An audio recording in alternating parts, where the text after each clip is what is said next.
Round 3 of the Blancpain GT Series Sprint Cup is here at Zolder in Belgium. It's a proper old school circuit and it always delivers action. Last time out we were at Brands Hatch. The main race was dominated by Lamborghinis away from the grid as they charged their way down towards Paddock Hill Bend, with Felix Morales in the red Mercedes trying to gain ground on the outside line as well. It was Lamborghini versus BMW on the run up the hill, and at Druids Hairpin it was a very crowded circuit with the Lamborghini from Attempto Racing tapped into a spin, and that was facing the wrong way. The guilty party being Kevin Chekon. As the battles continued up front, there was another spinner, the ISR Philip Salaquada Audi into the gravel, and that would bring out the safety car. On the restart, Morales was on his toes, diving up the inside and gaining a place down at Graham Hill Bend. The two Rover Racing BMWs looking to try to gain ground back again, but Morales was on a mission. So too was Raffaele Marciello in his Mercedes, getting into the back of the McLaren at Druids, prizing open the door and going through. Hustling on as well was the 98 BMW, as there was more leaning going on over at Stirling's, and dust kicked up before the pit window opened. But then disaster for the number 19 Lamborghini. A broken drive shaft meant that was going no further, and contact in the pit lane between Danny Juncadella and Philip Eng led to both cars making contact, and Eng out with a broken drive shaft as he accelerated out of the pit lane. And that was a talking point long into the evening. For number 63 though, there was no drama in the pits. Mirko Bortolotti took over and was on target for a race win as Raffaele Marciello battled on in his Mercedes. Bortolotti, having ticked off a victory at Monza in the endurance race, was on target for a sprint victory as well, and backing up the qualifying race win, a main race victory for Mirko Bortolotti as he came across the timing line with Christian Engelhardt to score victory at Brands Hatch.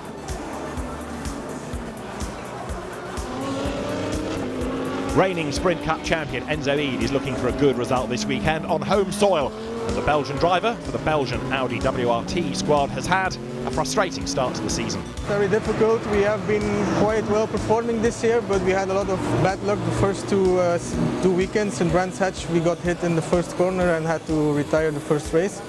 So I mean, it's sprint racing, everything can happen, and it proves that you need to have luck also. You can be the best in the paddock, but if you have no luck, it's the way it is. So it's nice to be here with the Belgian team in a Belgian track with an Audi. Another of the local drivers eager for a good result this weekend is Dries van Tor. Again, he's WRT Audi mounted. He's got Marcel Fassler with him as the co-driver, and he should be on for a good result because the Audi's looking much quicker across qualifying. And also, he's very local. He lives just down the road, and all his family and friends are here to cheer him on. I live 20 meters from the track, so I mean, it's really cool and nice to sleep at my own bed and to eat at home and everything. And of course, I have a lot of friends and family are coming to the track. So yeah, it's giving me a little boost to maybe do that bit more what's needed. The third of the three Belgian drivers on the grid is Maxime Soulet in the Bentley. He's got work to do in the qualifying race in an ultra-competitive championship. No, I mean, it's been shown that the level of this championship is it's the top GT level in the world, and every year it's getting stronger and stronger with better cars, better drivers every year, and it's quite an honor to be part of it, especially with the Bentley Continental and Team M Sport. So yeah, quite happy with it. It's always good to have a Ferrari on a Blancpain GT Series grid, and this car is driven by Piti Beironbachty and Carlo Van Dam. Even though Van Dam is Dutch, he's done the bulk of his recent racing in Asia, so he is especially pleased to be back on European soil. Piti and myself this year came to Europe with an open mind. Obviously first to see how the competition is like, and from the first event we saw that we can be very competitive. Well, the last time I've been to Zolder was 11 years ago with a Formula Renault.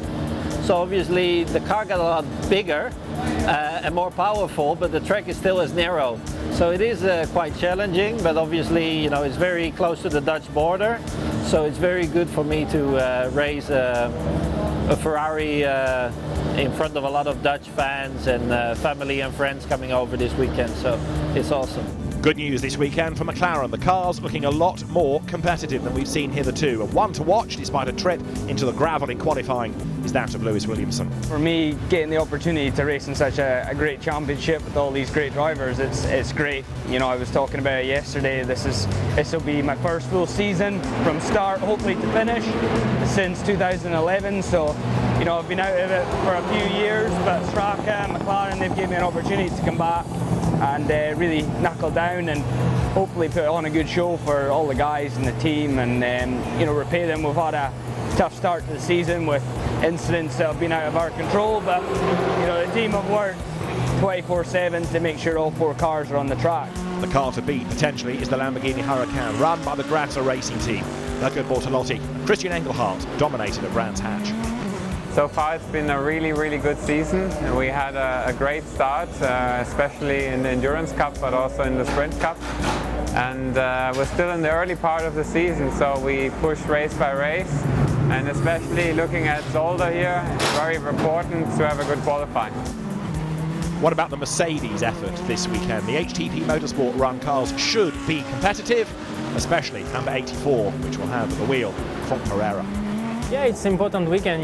We are in the third round of the sprint, but no, I think everything is going positive for us. I think we have to do another good result this weekend, because in Brands Hatch with the puncture we lost some points. But we finished P6 in the second round, starting from last, so this was good. But I think we worked really good today. We are improving a lot, because the BOP it's quite difficult for us, especially on this small track. But I'm very focused. I think we can do something this weekend.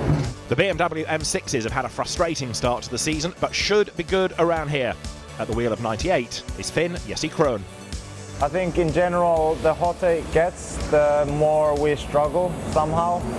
I don't know if it's the turbo engine or we just struggle with the tire deck. Our goals for the weekend, obviously, we need to score as many points as we can to stay as close to the championship lead as possible. We don't know how well the track suits us yet, but I think whatever problems we may have, we should be able to work around them. There's further Ferrari representation in the AM Cup. The American driver Steve Earle joins the grid this weekend. He's never raced here before. The appeal is it's a proper old school track. I think right now it's the highest level of GT racing in the world. You look top to bottom, how many pro factory teams we have, and just like we just said, 27 cars in the same second. I mean, that's pretty good. So welcome to Zolder, and welcome to the first of 2 races this weekend. This is the qualifying race, where points are awarded if you're in the top 6, and the result decides the grid for tomorrow's main race. And what a race this promises to be. 33 cars set to do battle around what we say is a proper old school circuit. The drivers have just been talking about it being narrow. Overtaking is not going to be that easy, but either way we are in for a great spectacle. The cars are going to be released from the pit lane shortly. They will come round onto the grid. The 2x2 rolling start, of course, to get the race underway. The grid then starts to fill as this mouth-watering field lines up ready for 60 minutes of racing. Pole position is on the outside as you look at it, but of course that's the inside for the left-hander down towards turn 1, as through all the engineers, the co-drivers, the grid girls, the VIPs, the media, come the cars. We'll have a full walk up the grid once it's clear at the 2-minute board, and introduce you to who is driving what, with, of course, the driver that starts today being the driver that finishes tomorrow's race. And the second driver in the car today will start in tomorrow's main race. And that means that Rob Bell today will do the second stint. He's on the front of the grid, ready to talk to Watty. Rob Bell, front row of the grid for the Stracker McLaren. But Friday was not such a good day. Explain the scenario. Yeah, it was a little bit tricky. We missed free practice 2. Basically, we had a problem with the steering, which meant that when I went to the last corner and turned left, I wanted to turn right again to come out of the corner, but unfortunately the car wouldn't turn right, so I basically drove straight into the wall, which looked a bit comedy actually, but turns out it was a screw which had come out of Andrew's helmet at Brands Hatch, and it's been in there ever since, and then finally managed to work its way into the steering rack. So actually it was unlucky, but if it was turn 4 we wouldn't be standing here, we'd be in a lot more of a problem. So we've turned it around and we've done a good job.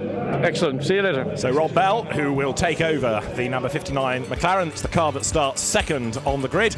He is, remember, the reigning endurance champion, along with Shane van Gisbergen and Koem Ledegaard, having also this year been third in the Bathurst 12 Hours. He has won the GT category in the Asian Le Mans Series, started off in single-seater racing in Formula Vauxhall Junior a long time ago, and then Formula Renault, and raced at Le Mans, class winner in the Paynos Esperanti.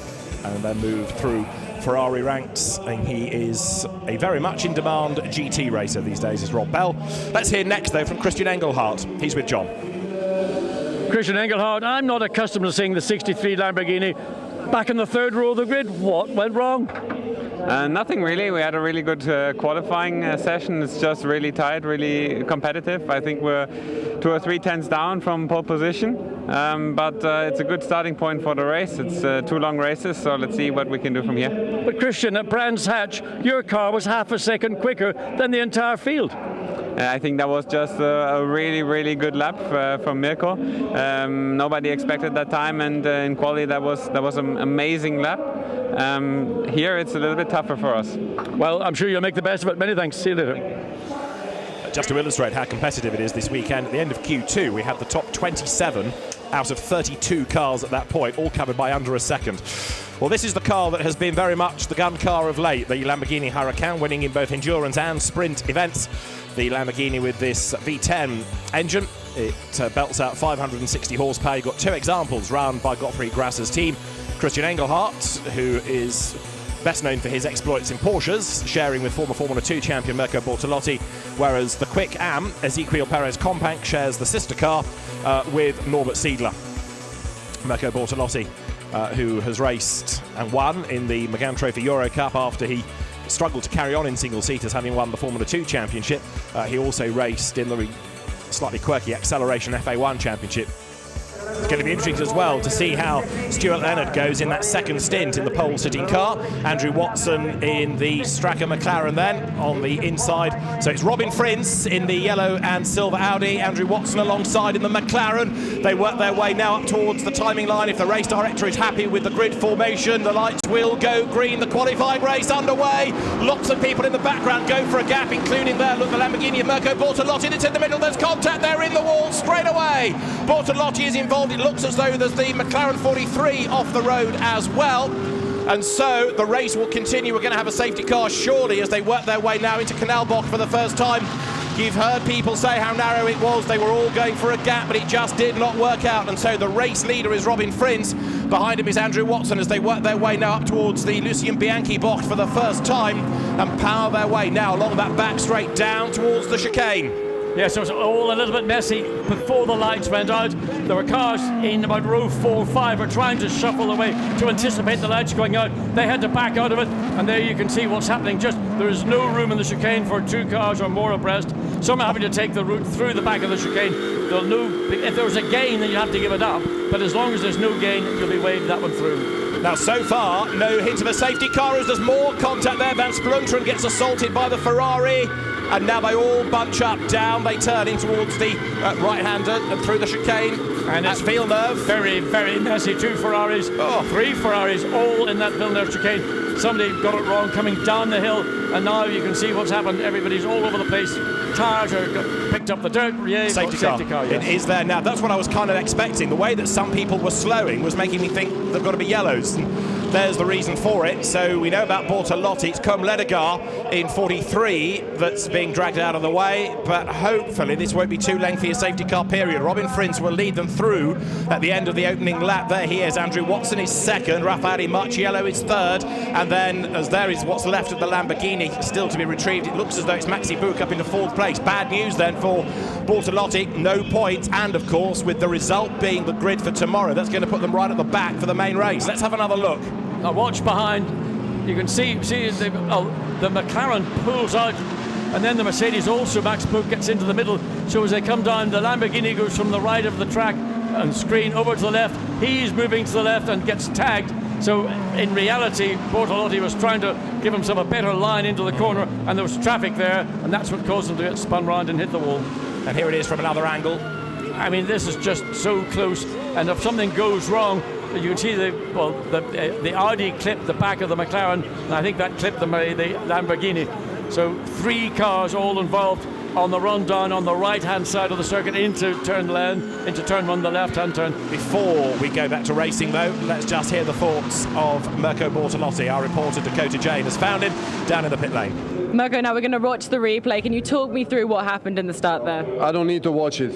I don't really need to watch it. This is like a big disappointment. This is something that I don't accept. I had a perfect start. I went alongside the Mercedes. I was on the straight. I didn't move at all, and then I had a big hit from the right, and that sent me straight into the wall. So I don't know what to say right now, to be honest. I don't feel I did anything wrong. I just went for my gap. I was on the straight with a straight steering wheel going to the corner. I got a big hit, and that sent me into the wall. I hope that the race director sees this and takes a decision on that, but it doesn't change our situation. So it can only help for the future. Big disappointment, and this is not the way I like to race, to be honest. Cheers, thank you. We go racing then with Robin Frins over the timing line. Andrew Watson right on his tail. Audi versus McLaren as they dive down towards turn one. Frins goes defensive. It's a slippery road as well for them to cope with this time, but the Audi fends off the McLaren. Then the two Mercedes, third and fourth. Marciello and Maxi Book fourth. Raffaele Marciello hangs on to third place as they work their way now on towards Canal Box for the first proper time, if you like. Hopefully this is going to be a full racing lap. It will be the first full racing lap, and the leader is Frins with Andrew Watson under attack. Raffaele Marciello is right on his tail, and he's taking Maxi Book with him as well. The leader getting away, second, third and fourth as one. Maxi Book is the one on the move. He's trying to get alongside the sister car, but no chance into the chicane this time. Goes up the inside, now goes back to the outside. You can't really pass on the outside. You can do it on the inside. You have to be fairly and squarely along, and there was no way that Marciello was going to let that 84 Mercedes take away third place as this race gets back underway. You've heard Mirko Bortolotti's thoughts about the start. The start incident is under investigation, so the story may rumble on post-race. But for now, Robin Frins leads, and Andrew Watson has brought the gap back down. He might have lost out at the exit of Canal Box, but he's got back onto the tail of the Dutch driver now. So it is Audi, McLaren, then Mercedes, Audi. Philip Salaquada running fifth, Will Stevens sixth, as the field works its way then now down towards the Rindt curve, that little flick, and the Jackie X box is the end of the lap. Just watch the action coming down on the right-hand side of your screen. The Ferrari diving down the inside, getting past one of the attempt to, but again the undercut from the Lamborghini. Can he make it stick? The Ferrari runs very wide, but it's got track position and following in back. Well, the two Ferraris, I mean, these are two of the three cars we saw in that initial opening lap battle up over the down into the Villeneuve chicane. Now we're looking at the 19 Lamborghini trying to get up alongside the Mercedes, goes a long way around.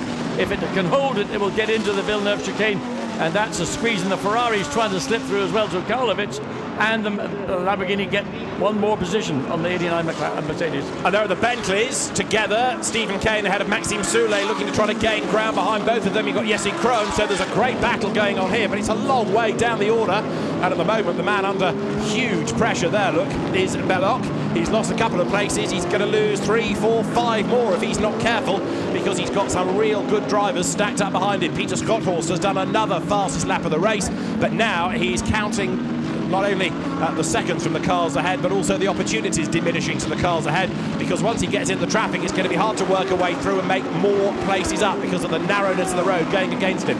A drive-through penalty for Andrew Watson for being out of position at the start, and a drive-through penalty for Frank Stippler for being out of position at the start. So Stippler came a cropper in the first accident anyway, but Andrew Watson, number 59, is being given a drive-through penalty for being out of position at the start. We're back on board with Soulet. This time, he's got the inside line. Bentley versus Mercedes. Are they level? Not quite. Again, Jean-Philippe Belloc stays ahead, but he's under huge pressure from Maxime Soulet, who is throwing everything at this. Now, we know how good Soulet is. Fair play to Belloc for keeping him at bay. Now, through Canal Box they come. This is Soulet's chance up towards the next right at Lucien Bianchi corner. Up towards the timing line now. Look, comes number 1, which is Christopher Mies on the back of Jules Gounon. He's now up alongside as they come through.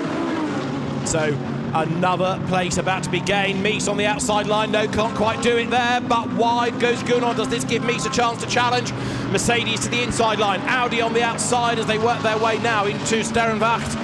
And right up behind the pair of them is Dries Van Thorp. Back on board with Maxime Soulet, and he's still 19th. And there's the challenge coming. Round the outside goes Mies. He's going to go through, is he? Yes, through into 12th place. Great, brave effort that up the inside, and it's worked. Yes, and he did it all through the first chicane. He used his track position. He got the run off the chicane, and now one of the Mercedes is stuttering and staggering. Belloc, yeah. Has he got a problem, or has he just sort of been out-fumbled as both Bentleys try and do? Maybe there's something wrong with the 89 Mercedes. Suddenly it lost all momentum coming into the Villeneuve chicane. So lots of pit stops come in, also there 27. Nicola Di Marco in, Jules Kowiak in, as we have seen. Philip Eng is in at 42. Lewis Williamson. Will Stevens has pitted early. And there, 58, also Alvaro Parent down the pit road. Right, Bentley 7 stops. Out will get Stephen Kane, Vincent Abril to take over. 58 blasts away. So Ben Barnicoat will be behind the wheel. Straka cycling 2 cars through there. Ben Barnicoat, another impressive driver, ex-single-seater racer, aren't they all? Now coming into GT racing, Stephen Kane's work is done, he runs away. And away blast Vincent Abril. We've got Jules Kowiak's car in a moment, set to go now with Fabian Schiller at the wheel of it. There it is. Both the top 2 are in the pit lane. There they are, nose to tail coming into the pit lane. It was 2 seconds a lap ago, and now down the pit road they come as one. Well, if you're going to roll the dice and toss the coin and whatever, you'd have to say pit stops historically have favoured WRT, to take nothing away from ACA ASP.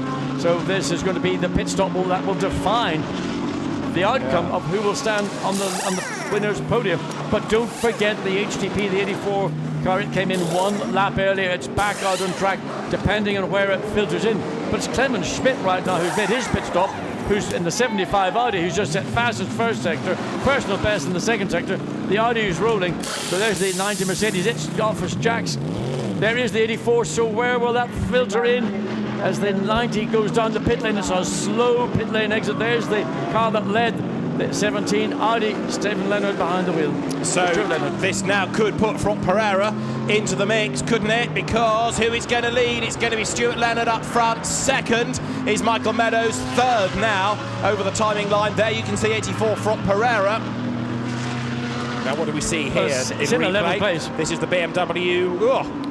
Being caught out by the slower Mercedes ahead and having to come into the pit lane. Well, was he originally intending to come into the pit lane? He pretty much had to, because the pit stop window is about to close, but nearly tagging the rear of the Mercedes. Of course, you don't have to brake to enter the pit lane, whereas you have to brake heavily to take the final 2 corners before you get on the pit straight. There, 88 Jean Cadea is in to give way to the Puerto Rican Felix Morales.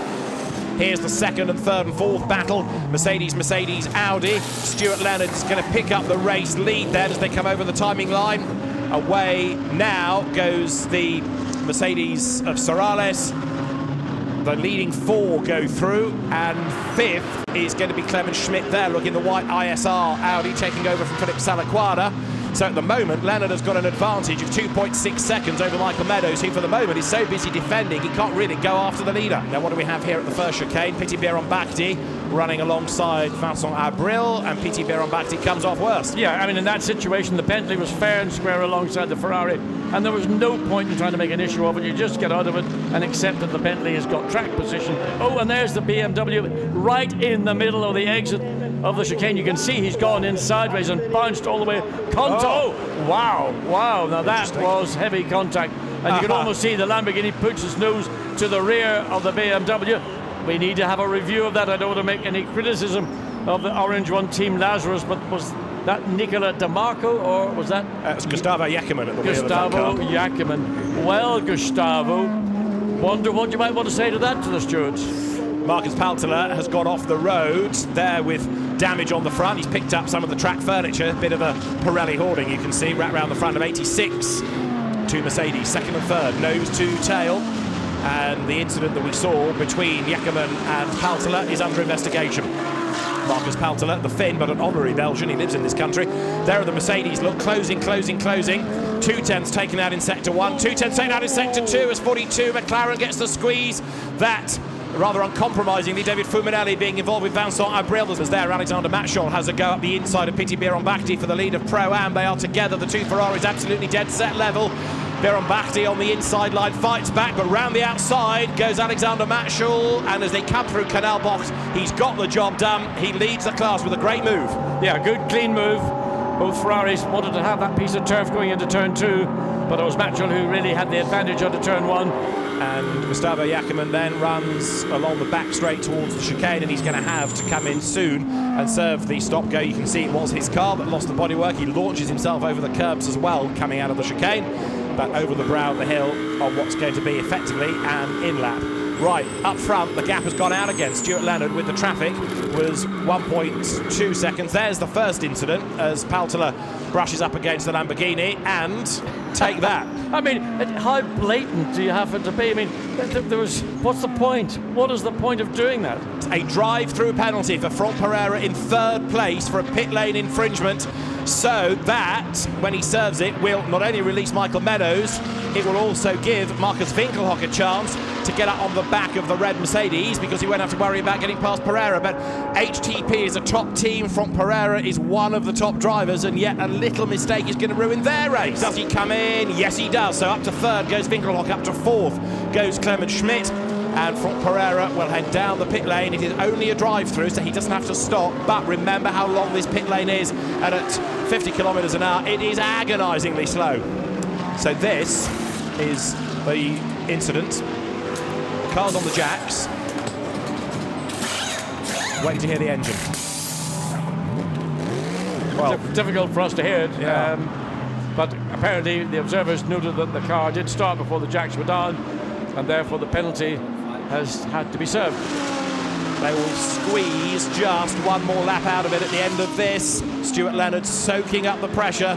These must be the longest laps of his life, because he's got them all stacked up behind. He's so close to a race win. But actually now Winkelhock is about to do him the biggest favour.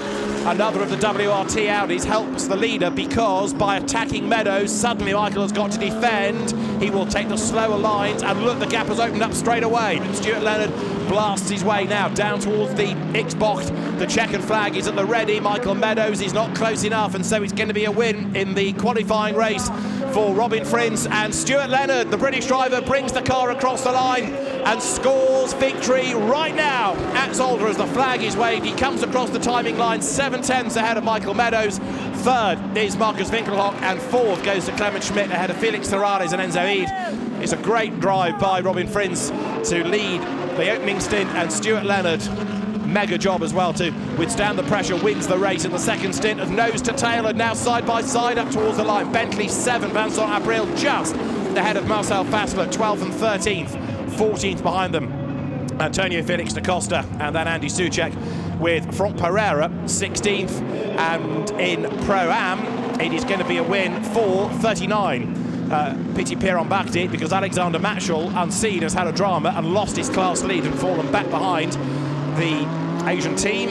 But let's hear from Stuart Leonard and Robin Frins. John Watson has caught up with them. Congratulations, Robin. You had the benefit of being in pole position. You pulled away, had a pretty uneventful drive.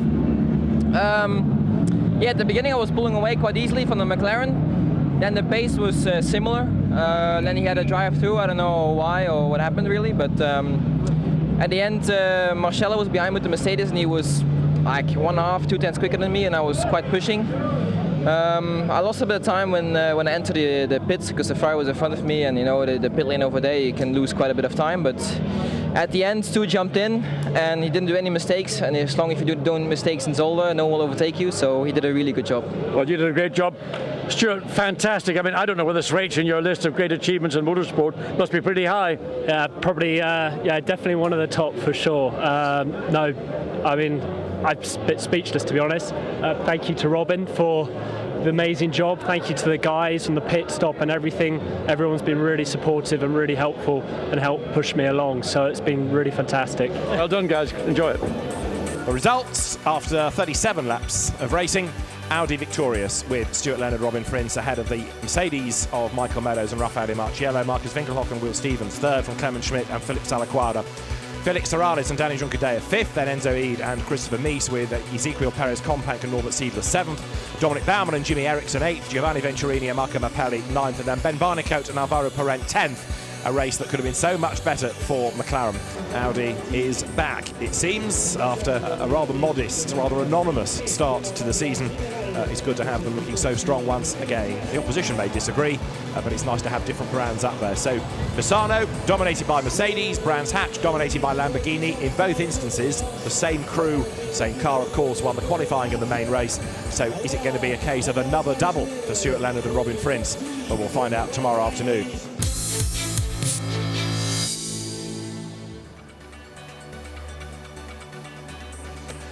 So welcome to Zolder and welcome to the main race. David Addison and John Watson trackside as we get ready for 60 minutes of more frantic GT action. Bentley number 8 arriving at the bottom end of the pit lane. It's had an engine change. That's not allowed under the regulations, and so its penalty is to start from the pits. But actually, on the evidence of yesterday, that might be a good thing because it keeps you out of the pack. It keeps you out of any possible trouble going into the first corner.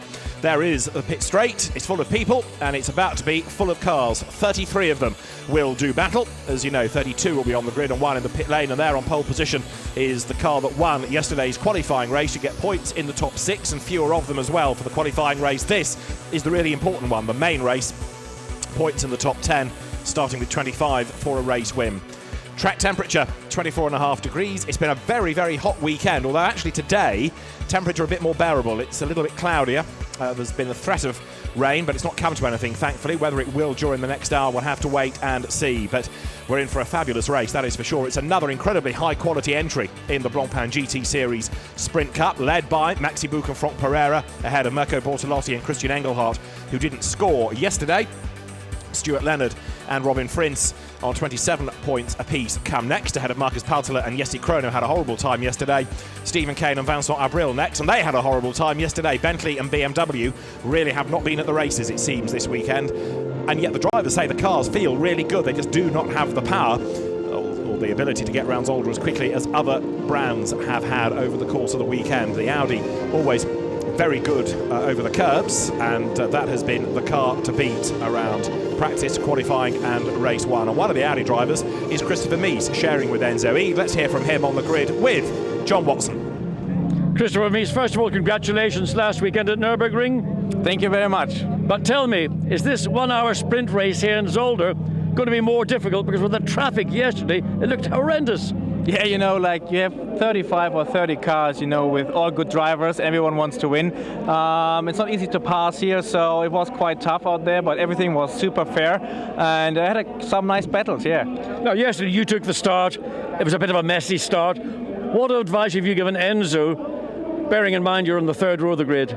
Well, I think it's quite important to have the steering wheel straight here on start-finish. You know, I think yesterday probably the Lamborghini of Mirko Bortolotti moved a little bit to the right and squeezed the Audi into the McLaren and caused all this accident. But you know, especially here where you have the walls left and right and you have no grass, no gravel, you really have to hold the steering wheel straight and just go to turn 1. If you do the slightest move and there's someone next to you, it can end in a big crash like we saw yesterday. Yeah, I mean, everybody's so closely bunched coming to that final chicane. You've just got to, well, keep your eyes focused ahead, but you need to have eyes in the back of your head as well. Yeah, especially, you know, especially from the far row back, you know, they're coming out of the last chicane, they basically go on full power because it's already green light, so they have a bit more speed coming into turn 1. And, you know, if the back field is a bit quicker than the field in front, this causes like a bit of a, yeah, you know, I wouldn't say a mess, but like a risk of crashes. But I think today everyone learned from yesterday and it will be all right. Well, excellent advice. Thank you very much. See you later. Thank you.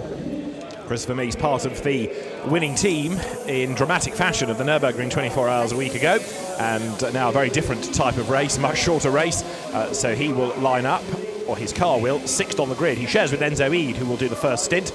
There at the front is the number 90, Michael Meadows, Raffaele Marciello, Mercedes, 2nd on the grid. Michael Meadows, the double Porsche Carrera Cup Great Britain champion, will go first. There is Raffaele Marciello leaning in, and he has proved to be a big star in GT racing this year, both in terms of Blancpain GT Sprint and Endurance, and Blancpain GT Asia as well when he did the first round at Sepang. Pole position, we've already seen the Audi. Stuart Leonard goes first in that car, and Robin Frins will do the second stint. Further back on the grid, let's check on McLaren's news. Alvaro Parent is on the grid, ready to talk to Watty. Alvaro, you're on the 5th row of the grid, but what can you do? Good question. We're going to see. Ben's going to try and get a good start. We want to keep clean, stay out of trouble, but we want to go forwards at the same time. So we're just hoping to have a good, clean race, attack mode, and see how many places we can gain. Now, obviously, for the sprint race, qualifying race on Saturday, the 59 car was on the front row of the grid. Car appears to have pace. Yeah, here, you know, Zolder, it's a lot about qualifying. Our cars were strong here. We had a little trouble during my qualifying. It didn't seem to get a lap, so it didn't go my way. One of those. But yeah, we do have pace. Shame for yesterday. What happened with the grid box, you know, and getting the drive-through for car 59. That was a real shame, or else there would have been a podium for sure there, I think. So it is important to make sure your car is fair and square in that grid box for the start. Yeah, well, look, yeah, it is. It was a bit harsh for that drive-through. Well, a bit, not a bit. You know, it was quite harsh. But he wasn't the only one. He wasn't the only one. So you know, we've got it's hard to get all the details right, but that's what we're trying to do, and as drivers, and that's what we're going to try to do today. Sure you will. Thanks, Alvaro. The point Alvaro Parent makes about the drive-through and the grid boxes there is that the race director says that at the rolling start you must drive across the white painted grid boxes on the tarmac, not be to the left of them, to the right of them. You must be driving across the top of those painted grid boxes on the track, and that is what people did not do yesterday, and that was deemed out of position, and therefore they got a penalty.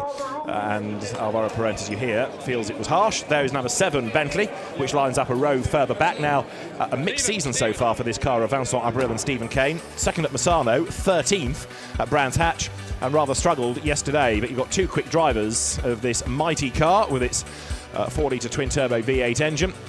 Belts out 500 horsepower, and number 7 is going to be started by Vincent Abril. Stephen Kane will take over the sister car, starting from the pit lane. Maxime Soulet and Andy Soucek will be the drivers of car number 8. Stephen Kane, very much one of the go-to drivers in GT racing. Great character, very, very fiery driver, and he's going to be one to watch, certainly, over the opening laps of his stint. The car is going to be started by Vincent Abril, which means that Stephen is out of the car with John. Stephen Kane, it's been a bit of a struggle this weekend so far for the 7 and 8 Bentley. Yeah, we just struggled to make the tyres work really in qualifying, but our race pace is really good. So, you know, we've come up from 23rd to 12th in the first race, managed to stay out of the mayhem in the first corner, and, you know, hopefully we can do the same again in this race. And the boys set the second best pit stop time, so if we can do that, we can maybe move up into the points scoring positions. Now, the opening laps of the qualifying race yesterday were just mad. I mean, I don't know how you were able to concentrate on what was ahead of you, what was beside you, what was behind you. Yeah, you know, this place has always been, I've raced here quite a lot over the years, and it's one of the old school circuits. There's a lot of high speed corners and then into slow speed, but, you know, it's a lottery out there to try and stay out of the trouble, and, you know, it's all down to Vince now to try and get us around that first 2 laps and just stay out of the chaos. You're the man to bring the car back, aren't you? I hope so. Thanks, Stephen. Thank you. Well, Stephen Kane is going to be one to watch, no question about that. And 7 on the grid there, just to reiterate the point. Number 8, Bentley, is going to start from the pit lane. It's Andy Soucek who will do the opening stint, so Maxime Soulet on home soil will bring the car home. The former Endurance Cup 3rd placed driver in the championship, but a Belcar Endurance champion back in 2011, which means he knows this place like the back of his hand, because the Zolder 24 Hours is always a key part of the domestic scene. And now this very busy grid starts to empty of all the guests and the VIPs and some of the engineers and media. Of course, at the 1 minute board, it'll just be the last engineer to fire up the engines, and then the cars are going to be released onto the warming up lap. Danny Jonkadea, another of the star drivers in this entry, drives car number 88, the former Formula 3 Euro Series champion and winner of the FIA European Formula 3 Cup, then moved into the DTM with Mercedes and has switched across to GT racing this year, and he will do the second stint in the car started by Felix Arales. We have got the 1 minute board then being shown, ready for the start of the formation lap, so that grid needs to clear pretty quickly. The officials doing their best to usher everybody out of the way, and there's Stuart Leonard, who did a great job yesterday to withstand the pressure. There were, I think, 5 in a line at one point, all stacked up, all aiming for the race win, but Stuart managed to fend them all off. He was helped a little bit by Marcus Winkelhock attacking Michael Meadows, so Michael had to go defensive, and therefore that released a bit of the pressure from Stuart Leonard. If he can put in another of those inch-perfect drives in the opening stint, then he and Robin Frins are going to be well placed. But he has, as we saw yesterday, got lots of tough drivers around him. Front of the grid then, Stuart Leonard and Michael Meadows. The second row, Marcus Winkelhock and Clement Schmidt. The third row, Felix Arales in the Mercedes, and then Enzo Ede alongside. Ezekiel Perez-Companc and Dominic Baumann are on the next row, ahead of Giovanni Venturini and Ben Barnicoat. Then David Fuminelli in the Bentley of Vincent Abril, ahead of Marcel Fassler Antonio Felix da Costa's BMW. Franck Pereira penalised yesterday in the Mercedes, Fabian Schiller alongside him. Piti Berimbakti in the yellow and blue Ferrari has Alexander Matschul alongside. They're ahead of Michael Bronizeski and Nicolas Pola. Then Rob Bell in the orange McLaren alongside Jean-Luc Bobelic, ahead of Jake Dennis in the silver and blue Audi. Alongside him is Phil Quaife. Then Marcus Paltela in the number 98 BMW alongside Christophe Bourret. Next on the grid, Kevin Chekon starting in the ISR Audi, the white one, alongside Gustavo Jacquemin, who was also penalised for an accident yesterday. Steve Earle, the AM in 888, is alongside Romain Monti. Then Christian Engelhardt in the Lamborghini, and it is Johnny Kane in the McLaren at the back of the grid. You've got a stellar field. There's an awful lot to look for in this race, especially with some of the drivers trying to work their way through from the back after dramas in yesterday's race, as Alain Adam, the race director, waves the green flag to release the cars.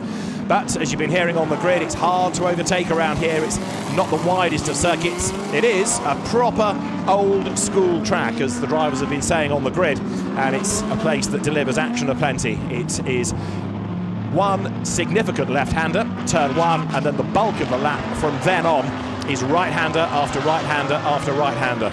And just to recap the grid, Stuart Leonard lining up alongside Michael Meadows on row 1, ahead of Marcus Winkelhock and Clement Schmidt the second row.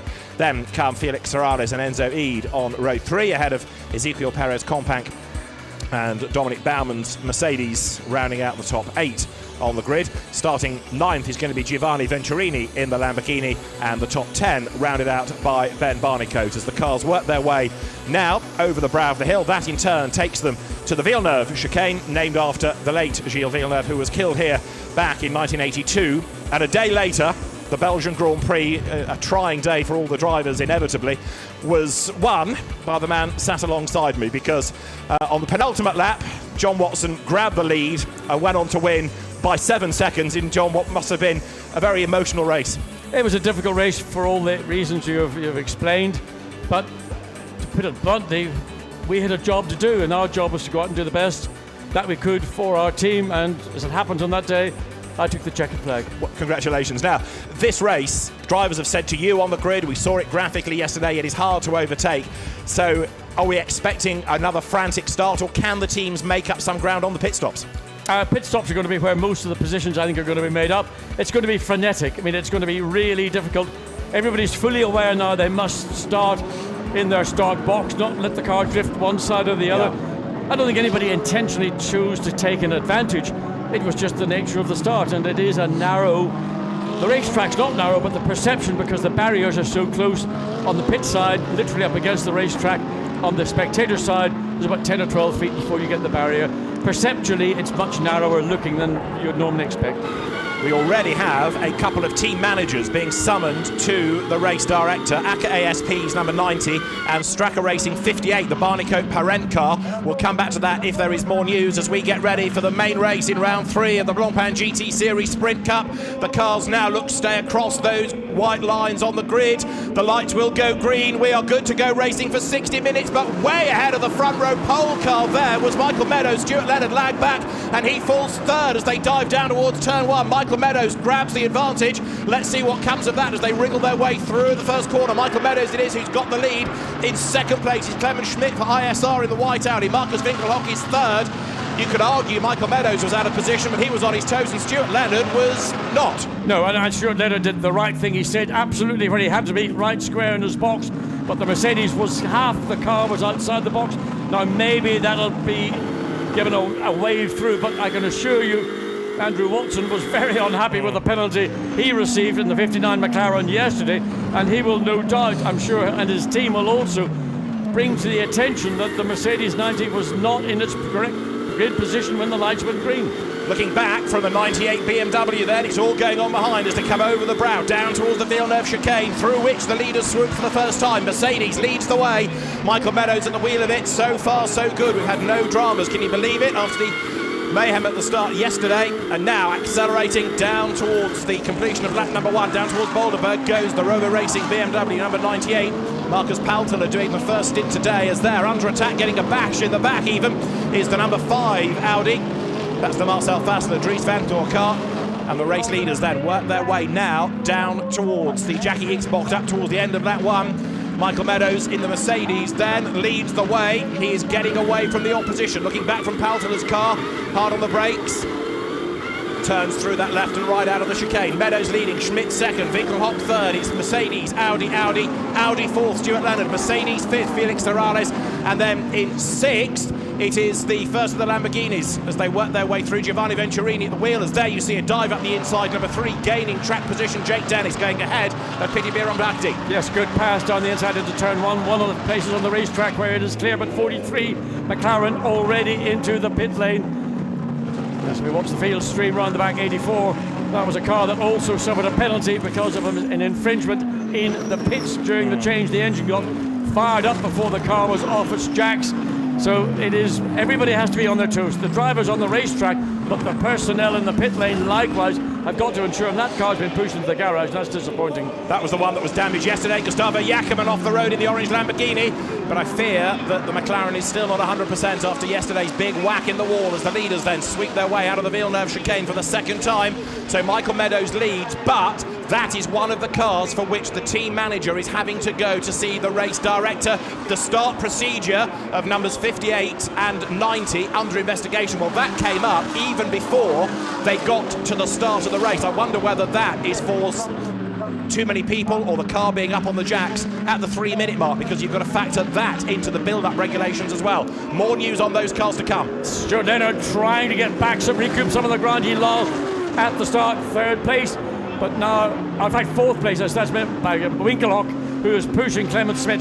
So Winkelhock, car number 2, pushing 75, Clement Schmidt in the ISR car. Change there, round the outside, Dominic Baumann goes ahead of Enzo Eid, so the Mercedes goes ahead of the Audi. Enzo Eid tries to go defensive to keep at bay Franck Pereira as they work their way now through the right-hander of Sterenwacht, up now through Canal Box, Canal to the left of them, short straight, then turn right again at the Lucien Bianchi corner there. Number 1, the reigning champion Enzo Eid, being given a real work over here because right on his tail is Franck Pereira. The Mercedes looking for a way by, and somebody else under attack there. Ben Barnicoat coming under attack from Antonio Felix da Costa. The BMW looming in the mirrors of the McLaren. Over the brow they go. They've dropped down into the compression and then they run down into the Villeneuve chicane. Everybody is actually, the gaps, the spacing between cars in this feature race this afternoon, a little bit more than it was in the qualifying race on Saturday. Nevertheless, if you're in the McLaren and the BMW is all over you like a rash, you have nowhere to go because the BMW's got the pace. Can he go down the one side? No, stop it. He's opening up the opportunity. And the Audi's got to duck back in again. Marcel Fassler in the Audi number 5 looking for a way by. Now Michael Meadows could be on for a double whammy here, and as much as the start procedure of the Mercedes being investigated, that was on the grid, and also the start speed of number 90 is under investigation as well. And there's contact, and round goes number 99, Antonio Felix da Costa gets tapped into a spin at the Jackie X box. Round he goes. Now he's going to have to wait for a gap in the traffic. Is he going to be able to get going? I think he will, but only at the very back of the field as the leaders then dive down towards the first left-hander, and there, still waiting to get back into the race, is da Costa. He spin turns it now. Everything's gone. Now, there are new rules being observed for contact between two cars.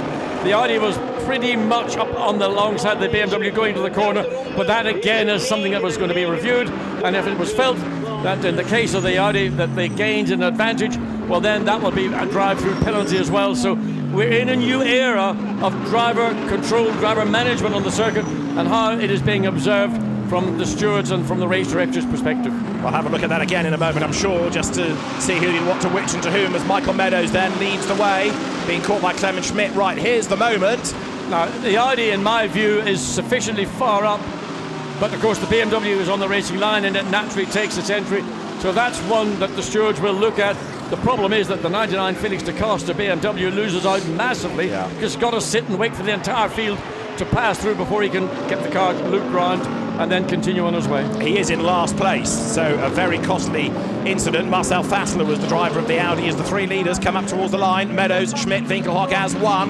Michael Meadows under attack, but there's this Damocletian investigation about the grid procedure as well looming over that car, as there is over 58. So the leaders come through, Meadows leading the way then. Now here's the start. So the start speed of number 90 is being investigated. So there he's out of position in terms of being ahead. But what they now need to assess is whether Michael Meadows was too fast or Stuart Leonard was too slow. Well, I think it's more likely to be the faster side of the argument that's going to get it, but also the 90 Mercedes was not fully square in its start box, which may be the other area where there could potentially be a penalty applied. But I just hope we can see some common sense and not have a race completely disrupted by what are in effect relatively minor infringements. They're still against the regulation, but maybe there's another penalty that could be added on, for example, at the end of the race in terms of a time penalty, rather than the drive-through penalty, which is pretty severe in terms of time lost and, of course, track position. Ben Barnicoat into the pits as well in 58 McLaren. Now, we understand that the reason that car and Michael Meadows' Mercedes were being investigated was, as I was suggesting, because they were on the jacks supposedly at the 3-minute mark. They're going to have a look at that. There is in replay Ben Barnicoat going all over the curb at the Villeneuve chicane, and that has done some suspension damage by the look of it, or a punctured tyre. Left front. Yeah, it doesn't want to turn, does it? So that's the reason he's got into the pits, aside from any other issues in regards to the start procedure. So Ben Barnicoat all over the place in the Villeneuve chicane. There we see the replay of coming down into turn 1, and Marcus Winkelhock all over the back.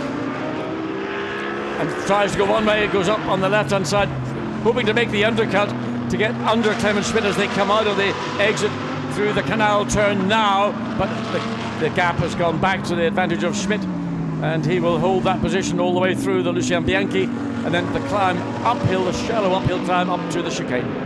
We understand the Johnny Kane problem was oil pressure related, and that's why that pitted at the end of the opening lap. So Michael Meadows leads the way. Now Marcel Fassler, having been involved, shall we say, with Antonio Felix da Costa, is under investigation for it, but he's also set the fastest lap of the race now that he's got a bit of clear road ahead of him. So he's hunting down the pack ahead, and side by side for second place. Schmidt under attack, but Winkelhock can't find a way round him. Clement Schmidt, the former Porsche racer, keeping the massively experienced Marcus Winkelhock at bay. They're the same cars, remember, the Audi R8 LMS, but run by different teams. ISR, the Czech team, running Clement Schmidt's car. Will Stevens will take over the WRT run entry there, number 2 of Marcus Winkelhock.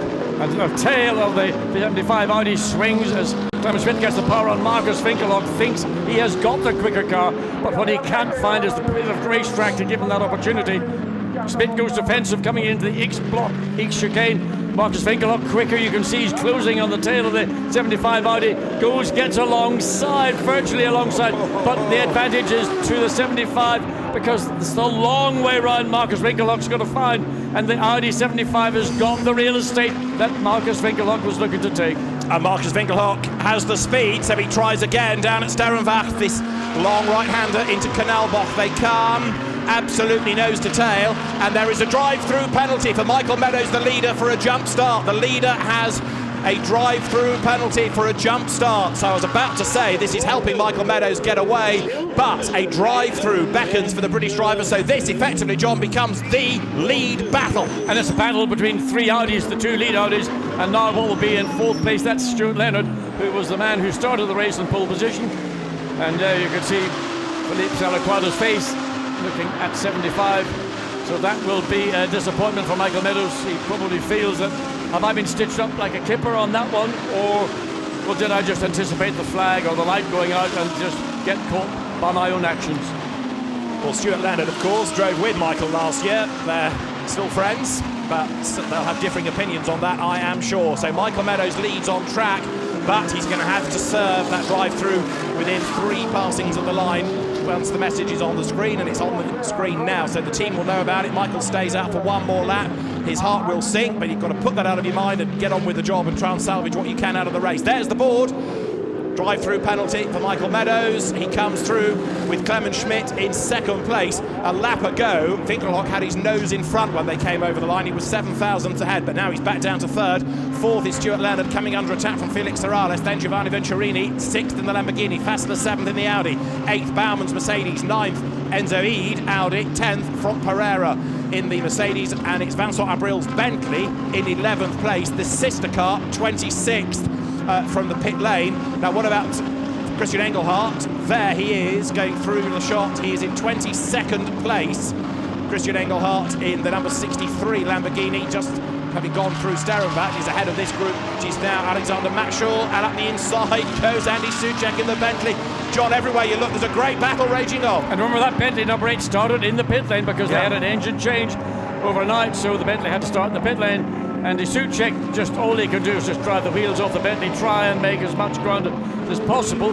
But once you get into a bunch of cars, as we are seeing, you're getting groups of 2, 3 and 4, you lose your momentum. What was interesting to me was that the front group of cars actually got more strung out in the opening laps than we saw in the qualifying race in Saturday, which is going to make it a little bit easier for everybody in that top 10 group. There, number 63, Christian Engelhardt, up into 22nd place then, having started on the back row of the grid. So he's made some progress, but has now got a bit stuck behind the quick Brit Phil Quaife, who has a go to the inside of Piti Bieron-Bahti, the Pro-Am runner-up at the moment. The door is open. Can Quaife get up alongside? Yes. Outside for the first part. He's on the curve for the second part of the Rindt curve. Through he goes. Through goes Engelhardt as well. So both of them gain a place. And now Christian Engelhardt, great convert from Porsches into Lamborghinis for this year, tries to find a way past the Ferrari as Michael Meadows serves the drive-through. He's going to get another one as well, because along with McLaren 58, there's a drive-through penalty for an infringement of the start procedure as well, being on the jacks at the 3-minute board, as I was suggesting earlier. Well, I mean, if it ever turns against you, it turns against you big time. Michael Meadows accelerates, but even aside from that second penalty, he'll be lucky to rejoin any higher than in 20th position. If you see the number 8 Bentley, so the number 8 Bentley currently is in 26th place, Andy Suchek. So he's outside the top 20, and another drive-through from Michael Meadows. And in fairness, the other drive-through is not his fault, it's the team's. It's the team that had the car up on the jacks. But anyway, it's a team game, whether you're the driver, the engineer, the team manager, the team chef almost. Everybody has to treat it as one operation, and if Michael cops it for the jump start, then I'm afraid it's the engineers that will have to cop it for that start procedure infringement. And the same over at Straka, number 58, the Ben Barnicoat Alvaro Parencop. That was Alvaro saying on the grid they were working on the details, and sad to say, there's a drama for them. So the lead becomes 75 Audi here. Clement Schmidt is ahead of Marcus Winkelhock as they work their way across the timing line. Now, what can Winkelhock do? He has stared at the back of the Audi, but he has not yet been able to find a way around it. It doesn't help that the 75 Audi has just recorded fastest sector time in Sector 1 as Winkelhock is pursuing him, so the gap is over half a second. But in the meantime, we see the 58 McLaren making its way back of this long, tortuous pit lane exit, and somebody runs very wide coming out of turn 1. And let's have a look. It was Enzo Ede, I fear, because Franck Pereira is up and past him. Vincent Abril is up and past the Belgian driver as well. So Enzo Ede running wide. He's lost 2 places. He's in danger of losing another one now.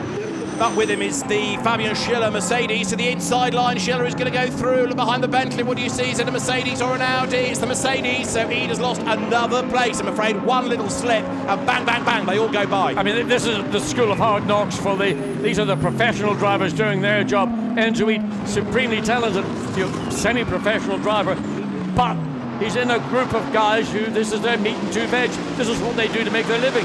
As there, number 19, which is Ezequiel Perez Compact, loses out to Jake Dennis, who goes through. He gains ground in the WRT Run Audi. The British ex-Formula 3 race winner moved on to GP3, but has come into GT cars this year. And Jake Dennis gets up past Perez Compact, who will give the green Lamborghini over to Norbert Siegler for the second stint of the race, as the cars now dive their way down towards Boulderberg through the right-hander. So Jake Dennis will probably try and take another position. Enzo Ede is going to be under threat as they come down this straight up into the Jackie chicane. Audi's, of course, very similar performance, but Jake Dennis, who has been consistently quick in every session of practice and then in qualifying this weekend, just has got that little bit of extra edge.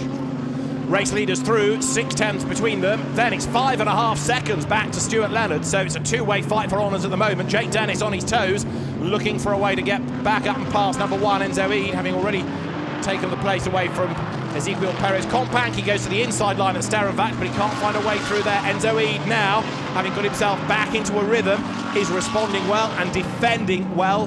He's not allowing his teammate to find a way through. No, but it's the 19 Lamborghini. That's the car we've got to keep an eye on. Perez Compact.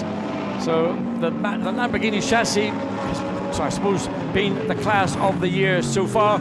He looks to have a little pop down the inside into the chicane, but not close enough to make the move on Jake Dennis. Jake Dennis focused right on the rear wing of the number 1 Audi. Enjoy up alongside. Can he hold that position? And McLaren runs, so gets out of the way, not runs wide, just gets out of the way. Ben Barnicoat it is who served his drive through, and there's a lean between Eid and Perez Compact. Off the road goes the Audi.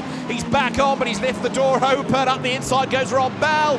Through he goes. And we've had a spin also at the first chicane. So there's Gustavo Jackerman facing the wrong way on an action-packed lap. You're riding on board now with Enzo Eid. So he's dropped back behind Rob Bell, and he's about to lose another place as well. The BMW dives up the inside line. Marcus Paltela tries to level with him. Oh, no, you don't, says Enzo Eid. And he just defends in time.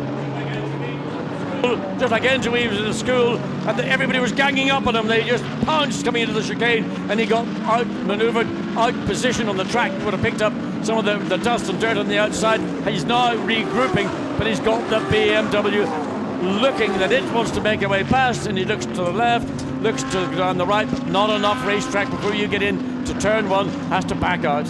The driver, as they're wide again, goes Enzo Eid coming out of turn 1. He's lost the place of the BM, no question about it this time around. Through goes Marcus Paltela, the Finn who lives in Belgium.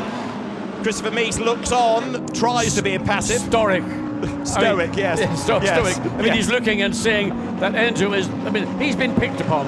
He's the one driver we've seen so far who started in the top 10, who's been picked on by the big bad bullies, the professionals. So the reigning champion slips down to 15th place now, and we have a yellow flag in sector 2, we understand. Well, it's not at the chicane because the Gustavo Jackerman Lamborghini has rejoined. We are only now about, a few minutes, 7 minutes or so away from the pit window opening, and drivers getting ready as Clement Schmidt still leads the way. So you're going to have to take over that car, Philip Salaquada, going up against Will Stevens. It's going to be a fascinating duel. Now, before this event started, we had a little sort of question and answer between ourselves. Who would we think was going to win this race? I can't remember who we said in the end. I said number 2. In the entry list. You did say number 2. I said number 2. We said it was a strong-looking car, Winkelhock and Will Stevens. And we also agree that if Stuart Leonard could do what he did yesterday, then he'd be well placed. But of course, he's now dropped back to the tune of very nearly 7 seconds. You have to have a big cheer for venture number 7 in all of this, because Vincent Abril is running up in 9th place and could gain further ground, as could Stephen Kane before the end after a weekend that started very anonymously for them. So it is Schmidt, Winkelhock, Leonard. In other words, Audi 1, 2, 3, Mercedes 4, and what do we have? This is the reshuffle down at the Villeneuve chicane. Enzo Eid on the right line, but just the Lamborghini actually is off the racetrack when it took that position. So that may also indicate. And Enzo Eid gets pushed over to the right onto the dirty part, onto the grass, which then means he can't make the direction change to the right. The 59 McLaren sees the opportunity. The 98 is sitting hovering like a vulture waiting for his opportunity, which did arise going into turn 2 the following lap. So these are the leaders. The 2 Audi R8 LMS run together with Winkelhock there just having a tentative look to the inside, trying to unsettle Clement Schmidt, trying to force a mistake out of him. Remember, Winkelhock has been oh so briefly ahead when they came over the timing line a few laps back. Incidentally, Michael Meadows, after the 2 drive-throughs, is in 29th place. So sad to say, he's now well and truly out of the game as the leaders work their way through. Pit windows between 25 and 35 minutes. They're proper pit stops as quick as you can. Change the driver, change 4 tyres and get back out. You can't refuel. Over the line they go. The gap this time is only half a second between these 2. I think Clement Schmidt's kind of stabilised the thrust, the attack that Marcus Winkelhock had attempted about 5 laps ago. So the 2 Audis running more or less identical lap times. And I think Marcus Winkelhock has realised that to try an overtaking manoeuvre, unless it is due to a mistake from Clement Schmidt in the 75, is going to be high risk. And the best place to make your overtake will come in just over 3.5 minutes time when the pit lane opens. And you can see in the photograph of Marcus Winkelhock, his eyes are just like that right now. That's how much his concentration is focused on the back of the 75 Audi. Eyes out like chapel hat pegs as he stares at the back of the leading car down towards the Villeneuve chicane. Everybody now is getting ready for those pit stops. The incident between Fassler and Antonio Felix da Costa from early on, no further action. I think that's a fair judgment because the Audi was sufficiently far up alongside the BMW going in that chicane that it just suddenly don't disappear and vanish, and maybe the BMW could have given a little bit more slack at the point of turning in. So a racing incident therefore as the 2 race leaders work their way now down again to the Jackie chicane. it's that left and right. Pit in, incidentally, straight on there, so you have to be careful if you're in a gaggle of cars in the pit window and you're staying out, because some will be doing a different speed if they're staying out or coming in. There in third place is Stuart Leonard. Now have a look behind him. There's a whole queue building up, just like yesterday when it was for the lead. Stuart Leonard has got now Felix Serrales, then Giovanni Venturini, then Marcel Fassler queued up behind him. That is third to sixth. Yes, and I think third place Audi will be one of the earlier pit callers that want to put Robin Freins into that car at the earliest opportunity. And that was an outstanding stint we saw from both Leonard and Freins in the qualifying race on Saturday, but there's no question that Robin Freins, as was described by one of the Audi personnel this morning to me, that's one of the special ones. Can't argue with that, can you? Another car that's going well, fifth, Giovanni Venturini in the Lamborghini. Now, Venturini and Marco Mappelli have had a 27th and a 14th out of the two main races thus far. They're running fifth. There, look, in the blue Attempto Run Lamborghini. So if they can hang on in this leading group, it will be a great result after a difficult start to the season. Pit window not yet open, but we're not far away. Only a couple of minutes or so, as there is Venturini, who blasts his way now down towards the Villeneuve chicane. So Stuart Leonard once again under threat from four cars behind him. If he doesn't make a mistake, and he drove wheel perfectly in the qualifying race on Saturday, and that's all he has to do, just not offer up the scent of an opportunity to the pursuing pack, then he can hand that car over to Robin Freins, most probably in my view in second place, but the battle at the lead. Now Marcus Winkelhock is beginning to pick up the pace once again, putting pressure on the lead Audi, but through the final chicane, even Stevens. And so, I mean, not Will Stevens, I mean even Stevens. The leaders through, 3/10 between them. Now they're going to be able to do 2 laps before they can think about pitting. Those at the back of the field will only have to worry about maybe doing 1 lap, because their track position is going to be favourable given the opening of the pit window. So that might just help some of those at the back of the field to make a slightly earlier pit stop and see if they can gain track position. So again, it's not just the guy behind the wheel, the strategists on the pit wall. They will make a big part of this as well. Race currently on lap number 16. Dominic Baumann, number 86, is 7th as he comes out of the Lucien Bianchi box. And can you believe it? We've not had a safety car in this race, despite all the fears on the grid. So, I tempt fate, I know, but I'm sure they'll all master this. They've only got 36 minutes to go. What could go wrong? Out of the chicane, as we have a look at the replay of the cars bouncing over the curbs through the Villeneuve chicane, including Bentley 7. Running strongly in 9th place, and also there 59, Rob Bell 13th at the back. Yeah, of course the extra use of chicane is due to the fact that the cones that we had in position for both morning warm-up this morning but also for qualifying have been removed, and in particular down at the Villeneuve chicane we see another attack from Marcus Winkelhock trying to go one way. Clement Schmidt being defensive, you're allowed to make one move, you can't go back again across the racetrack. That was done in a very subtle way by Clement Schmidt, because he was well on the left-hand side of the track coming down to the chicane, and he ended up on the right-hand side of the track to take his natural line. Over the line they go, the gap a 1/5 of a second between the two. Is Winkelhock going to be bold enough to charge up the inside? They can pit at the end of this lap, so he doesn't want to do anything rash, but he would like to be the race leader when they get to the pit stops. Let's see, Clement Schmidt, in fairness, has done a very good job, has he not, of keeping Winkelhock at bay and getting well psyched up then. Will Stevens in the pit lane, in the garage, watching the pictures, looking at the data. Philippe Salaquada is ready to jump aboard the leading car. So Schmidt versus Winkelhock. It is about to become Salaquada versus Stevens. And I think it's going to be a very busy pit lane at the earliest opportunity. Will Stevens is in the pit lane waiting for the number 2 Audi to come in, and there Philippe Salaquada in the pit lane waiting for the 75. So pit lane is open. Expect to see these 2 lead cars, and I suspect the 3rd place car, and that would be of Stuart Leonard, to come in as well to hand over to Robin Freins. So out of the Villeneuve chicane, lap 17 comes Clement Schmidt. The Austrian leads the German Marcus Winkelhock. Hugely experienced driver is Marcus, and now turning his way down towards Boulderberg. Philippe Salaquada gets ready in the pit lane at WRT. Will Stevens, the former Caterham and Manor Grand Prix racer, is on his toes as well.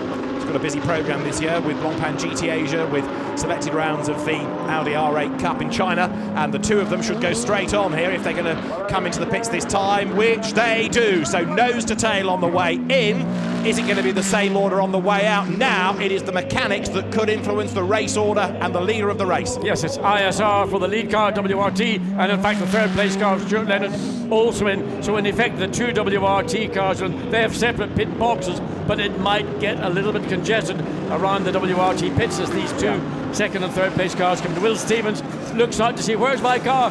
Marcus Winkelhock peels in now, and the Clemens Schmidt one, ISR Audi a little bit further down the pit lane. It's into its box. So it's a battle now between the two teams. Who's going to be the winner? Felix Terralis leads on the road, but who is going to be out first between the green and silver Audi there or the white car here? So 75, Philip Salaquada on board. At number 2, Will Stevens on board. Tyres are changed, car drops down, away goes the WRT Audi into the lead of the race, because there the ISR team has a much slower pit stop. They're only now done. Forget the hose, go back, time lost, time lost, time lost. Yes, Will Stevens has taken the lead in the pit stop. Great stop Absolutely. by the WRT team. He's taken the lead, but look at the gap he's got as well. So that was a great job done by the WRT engineers. There's Robin Frintz on his way out as well. Absolutely, Robin Frintz has closed the gap to what was the lead Audi, probably by over half. And the Bentley likewise, number 7, Stephen Kane behind the wheel. He's also hoping to make up ground. They had a very good pit stop. 7 Bentley ahead of the 66 Lamborghini. So the Bentley has gained at least one place on the pit stops, because there Stephen Kane goes out ahead of Marco Mappelli. On track, it is Felix Terralis versus Marcel Fassler here for the race lead. Mercedes ahead of Audi. Now, are they going to come in this time? If they go straight on, it's a pit in. Mercedes goes on for another lap. Fassler down the pit lane. Yes, Marcel Fassler played a dummy, made the switch at the very last minute to get into the pit lane, and of course Felix Terralis thought he might follow me through the chicane. So down the pit road comes Marcel Fassler, also coming in. You can see there are plenty more of them, because you've got Mercedes, Lamborghini, BMW all serving the mandatory stop to change 4 tyres and put the co-driver aboard. So you've got Fabian Schiller's Mercedes in. There is also Ezequiel Perez Companc in, Marcus Paltela, Enzo Eid, and there is number 5 then. So Marcel Fassler clambers out and into Dries the van car, Voor. gets the Belgian driver Yes. Dries van Voor, the younger brother of Laurens van Voor, and here is number 2 then. So this should become the best of the pit stoppers. Number 2 with now Will Stevens at the wheel of it. We need to see what the gap is between that and Philip Salaquada as they're getting ready to go. Is Dries van Voor blast away? Look at the rubbery lays. And also, so important for the teams is to not start the engine. That's what penalised the 84 Mercedes in yesterday's qualifying race. You can only start the engine when the car is off the jacks. Must be on the ground, whether it's as you come in or go out. So there, another massive rubber laid. Christopher Mies blasts away. So there, on track is Dries van Voor, and he turns his way now up through Kanalbocht in hot pursuit of the traffic ahead. Robin Frintz just further up the road. And then you've got the Mercedes as well that he's going to need to negotiate. Now, Philip Salaquada is a man on a mission, because he's done the absolute best in Sector 1 as Felix Terralis comes into the pit lane to give way to Danny Juncadella. In he comes, you're riding with the Puerto Rican. There's the speed limit line, there's the chicane, there's the long drive to the team, and then there is the pit stop. So we've got quick first sector, fastest first sector. Philippe Salaquada indicates maybe that the ISR team held back a set of new rubber, because you don't just go out and do a faster sector time. And bearing in mind that was his first flying lap, not his lap out of the pits. So he's onto his first flying lap. Personal best for that car. And we're now seeing likewise Robin Frintz, who is behind the 75 Audi by about 2 and a bit seconds. Fastest sector time in the second sector for the 17 Audis. So 15 and 16 positions, number 2 Audi and number 75. So Mercedes pit stop continues. There, back into the lead of the race goes the Audi. The tyre change is now completed on the Acura ASP Mercedes. It's going to lose the lead. It's going to lose second. But can it keep third? I fear not. Away now goes Danny Juncadella. There's applause on the pit wall from Pierre Dieudonné, Vincent Vos, Thierry Tassin, as the fastest lap of the race is done by Robin Frintz. Number 17, he's taken over from Stuart Leonard, and he has gone ahead of the Mercedes as well. And I think also you're going to find that Vantor has gone through. So there, look, back into the race goes the red Mercedes. Danny Juncadella at the wheel, but they've lost track position on those pit stops. Marcus Winkelhock goes for a quick word with Thierry Tassin. So we'll confirm the order at the end of this next lap, but it's all been a changing on the pit stops, and it shows you the importance of good pit work. Oh, well, that's what wins and loses these GT races. I'd like to have heard what Marcus Winkelhock was saying to Thierry Tassin. I suspect he wasn't very happy that he was not able to get past the 75 the race leader for all the entirety of his stint behind the wheel. As into the pit lane now comes the notional leader from Pereira to give way to Maxi Buch. So we've got almost, not quite, but almost everybody through their mandatory pit stops, and just under 4 minutes of the pit window remain before it closes, and if you haven't pitted then you get a penalty. So HTP is ready, in comes from Pereira, and Maxi Buch gets ready to leap on board, but he's going to have a long stint ahead of him with lots of work to do, because even though they come in as the notional race leader, in real terms they're still the bottom end of the top 10 at best. So in comes which Mercedes is the 19, is Michael Meadows, the driver who had that penalty for overspeeding at the start, and then of course the second penalty for the car not being back off this jacked 3 minutes before the start of the event. So Michael Meadows down the pit lane as away goes Maxi Buch. Ferrari behind as well, which is David Perel, Steve Earle's car, the AM Cup, his sole AM Cup entry, but Steve Earle wanting to race here because it's a proper old school circuit and really enjoying himself as well. Absolutely, I mean these sort of racetracks are the kind of circuits that Steve Earle's generation would have raced in or raced on in period. Steve gets well and truly out of the way and makes that these crew-driven cars as the Bentleys side by side, and that's the 7 Bentley. Stephen Kane behind the wheel, Max Buch. Well, that's a little battle that's going to be worth watching. Down the back straight they go out of the Lucien Bianchi corner. So you've got Stephen Kane under attack, right on his tail. Maxi Buch has a look to the inside into the chicane. Marco Mappelli is next in the queue. Then you've got Jake Dennis. So again, this who's who of GT racing over the brow now. This is going to be, is there smoke coming from the back? It is, the Bentley is smoking from, I don't know, it's contact the left rear bodywork.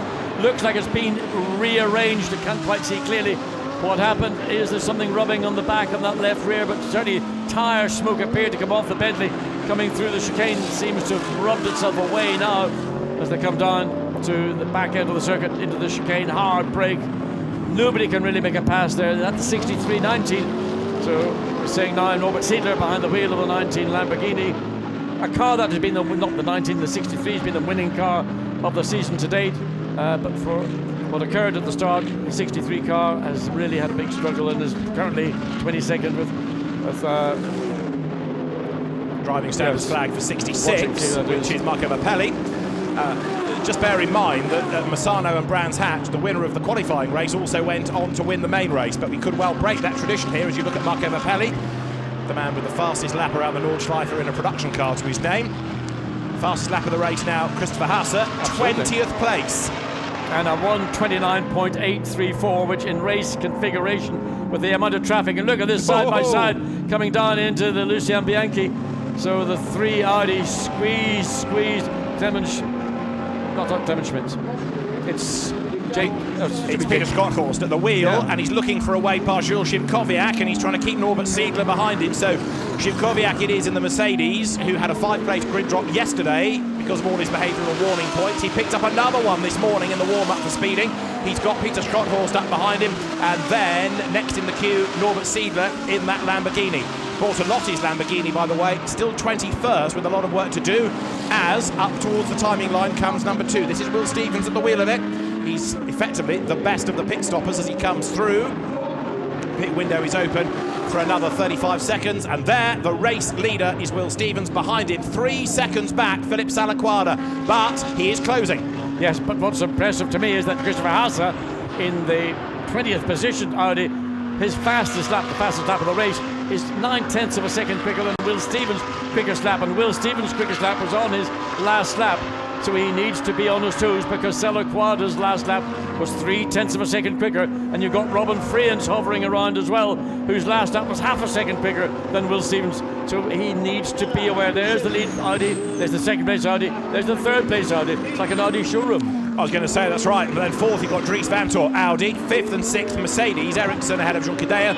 7th is Bentley, number 7 Stephen Kane. 8th Maxi Buch, Mercedes. 9th Marco Mappelli, Lamborghini. 10th Mercedes, Jules Szymkowiak. Sector 1, the gap is down fractionally again, so although Will Stevens still leads, chipping away is Philip Salaquada. Can he catch and pass in the remaining 25 minutes? What about Robin Friends behind? He's lapping quicker than the 2 ahead of him, so it could well be 3 for the lead by the end. It will be 3 for the lead. Which of the 3 will be in the lead at the end, I don't know, but what is clear is Robin Friends right now in the 3rd place, 17, is the quickest of the 3 lead cars.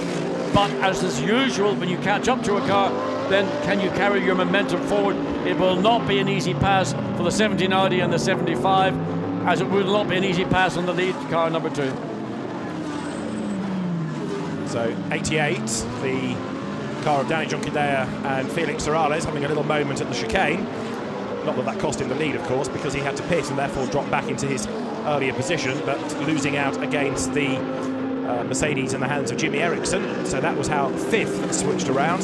Jimmy Eriksson then ahead now of Danny Junqueira. So we've had that reversal between them. Again, different teams running those cars. Bear in mind that we talked about this Audi domination at the head. The ISR car, second of Salaquada, trying to attack and also defend WRT entered cars. So there's the 98 BMW into turn 1, with the challenge coming from the Audi directly behind. So Christopher Mies behind the wheel. You could see, or we did see, as we look back from Jesse Kroon's BMW, we saw the frustration on the face of Christopher Mies. And Zoid was dropping back. He got mugged really badly a couple of occasions, but Mies now trying to make up some ground. But in 15th place, all he can hope to do is get into the points and maybe come away with something. So 23 minutes of the race remain. You're riding on board the BMW down towards the X-Box now as they turn their way through the chicane. And Will Stevens still having this advantage up front. 3 seconds last time. The gap actually did go up, so 3.1 between Stevens and Salaquada, whereas Robin Frins continues to lap quicker than the 2 ahead of him. He's creeping up 5.5 seconds. He's now the margin, covering the top 3 in the race. 5.5 seconds. Christopher Mies gets into the back of the 98 coming into the final chicane, just literally much later on the brakes. Used the BMW as a buffer. No damage to the front of the Audi, but no doubt it does not. You wouldn't want to feel that when you're unstable, under braking the back of the car's high.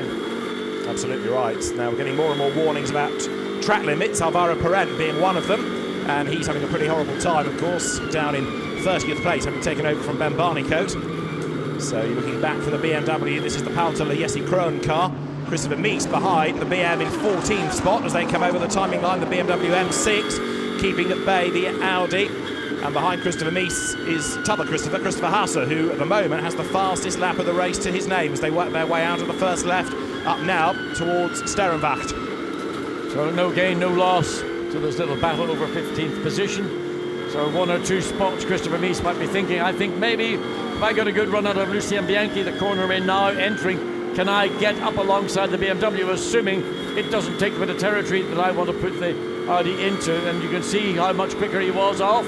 Lucien Bianchi looks one way, looks back the other way. The BMW plants itself right in the middle of the road and forestalls any type of pass from Christopher Mies. Remember that little bit of smoke we saw from the Bentley? There's a report that Stephen Kane was given a little tap by Maxi Book. So whether that's the cause of it, we'll wait and see. Can't imagine Maxi Book doing anything quite like that. But no, anyway, we did see the smoke, and they were really, really close coming out of the canal turn. So it's quite possible there may be a little bit of a gentle body rub or a bit of hip and shoulder. It doesn't take much, does it? Now you've got David Perel at the wheel of the Steve Earle Castle Run Ferrari. The two of them race together in the Endurance Cup. Steve Earle also races in the Blancpain GT Sports Club, but having never raced here before, fancied a chance of racing at Zolder, and he and David Perel really enjoying this, as there, behind them, soon to lap the Ferrari, you've got 98, Jesse Kroon trying to keep at bay Christopher Mies and Christopher Haase. Over the timing line there goes Jules Simkowiak, who is currently 10th, Peter Skorthals behind him, and David Perel being warned about track limits. Having just talked about him, he's now going to get a driving standards flag, being warned about the track limits as the leading cars work their way, then the midfield cars turn their way out of Sterrenwacht on lap 26. And Christopher Mies has got to be very aware that Christopher Haase breathing all over the rear of his Audi. He needs to again do the good work coming through Lucien Bianchi, try and get a little bit closer, get under the rear wing, and maybe spring a surprise in the BMW on the run up to the chicane, but somehow I think it's forlorn. So out of the chicane goes 85 Mercedes. Jules Simkowiak heading the Silver Cup at the moment. So 85 Mercedes, the car that Jules Simkowiak shares with Fabian Schiller, leading that category. From Max van Spluntren's Lamborghini and Lewis Williamson's McLaren, in fact, but the Mercedes a long way up the road as far as Silver Cup honours are concerned, barring a mistake here out of Jules Simkowiak, who's been on occasions a little bit erratic this year, surprisingly, because he looked very good in GT cars last year. He should be on for a class win, fingers crossed. Yeah, he's currently in 10th place overall, but more importantly, the Silver Cup points that he's after.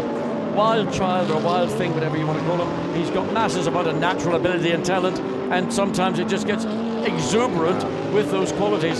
So He is doing a strong job for his team right now. But interestingly, quickest car in first sector is the number 11, and that's the Kessel Racing Ferrari of Giacomo Piccini, which leads Pro-Am. There it is over the timing line, and he's down, as you say, in the best middle sector. So Giacomo Piccini 18th in a car that was damaged, wasn't it, in Q1 yesterday when Michael Bronizeski made a rare error and put it off the road at that very corner. Indeed he did. He packed it into the barrier on the left-hand side of the track, and 74 has been, was it an automatic spin or was that a self? Well, that's Stippler. Yeah, Frank Stippler at the wheel of it. Been a miserable weekend for the German driver, who really felt somewhat hurt by the penalty he suffered in yesterday's race. Now, that looks to me like he's got a technical problem. It's not just maybe a mistake from the driver. So the 74 Audi, well, he's got reverse gear. It's at the last corner, isn't it? It's the X-Box. Strange situation to find yourself in. Was it an assist, or was it an issue that was down to Frank in its entirety? May get a glimpse of that as the lead Audi comes up out of the chicane, and Will Stevens, who's got currently a 4-second advantage. That was on the previous lap, waiting to see. It looks like it's probably in that same zone. It's probably almost identical to the previous lap. So the lead gap, 4 seconds now. Will Stevens to Philip Salaquada.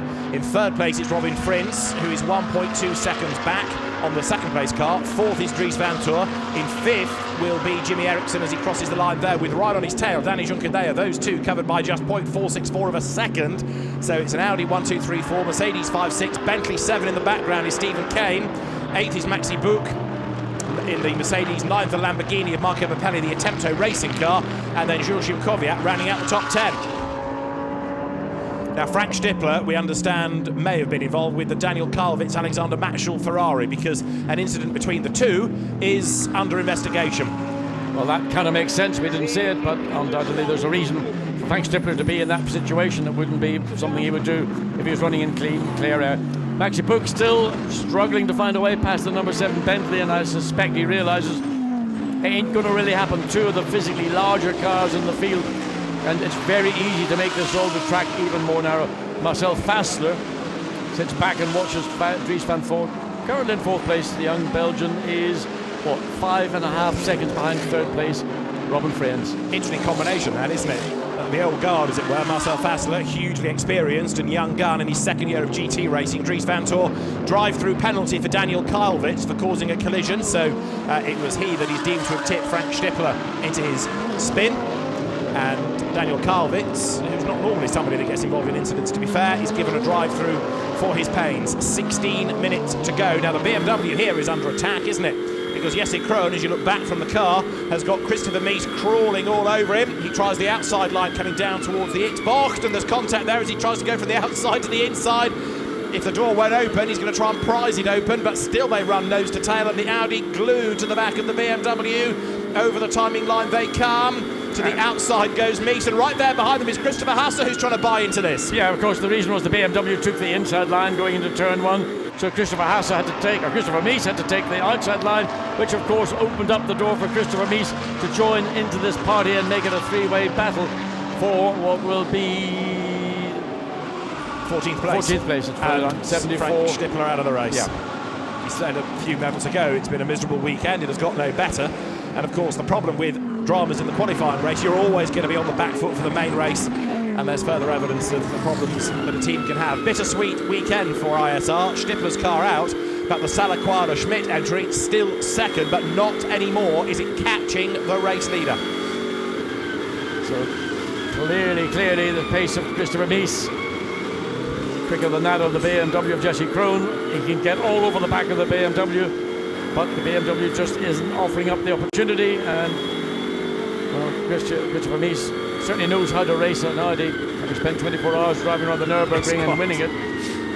Plus other championships and race events he's won. He's another of those go-to plug-and-play drivers, isn't he? Because you put him in a car, no matter which team runs it, Christopher Mies will deliver. Jesse Krohn, or Jesse Kukisonio, to give him his proper name, he races as Jesse Krohn, still has to stick out his elbows, and for another lap repels the challenge of number 1 Audi. Christopher Mies getting ever more frustrated. He just can't find a way by. And he needs to be careful now, going again the long way down the pit straight. BMW stays on the left of track into turn 1.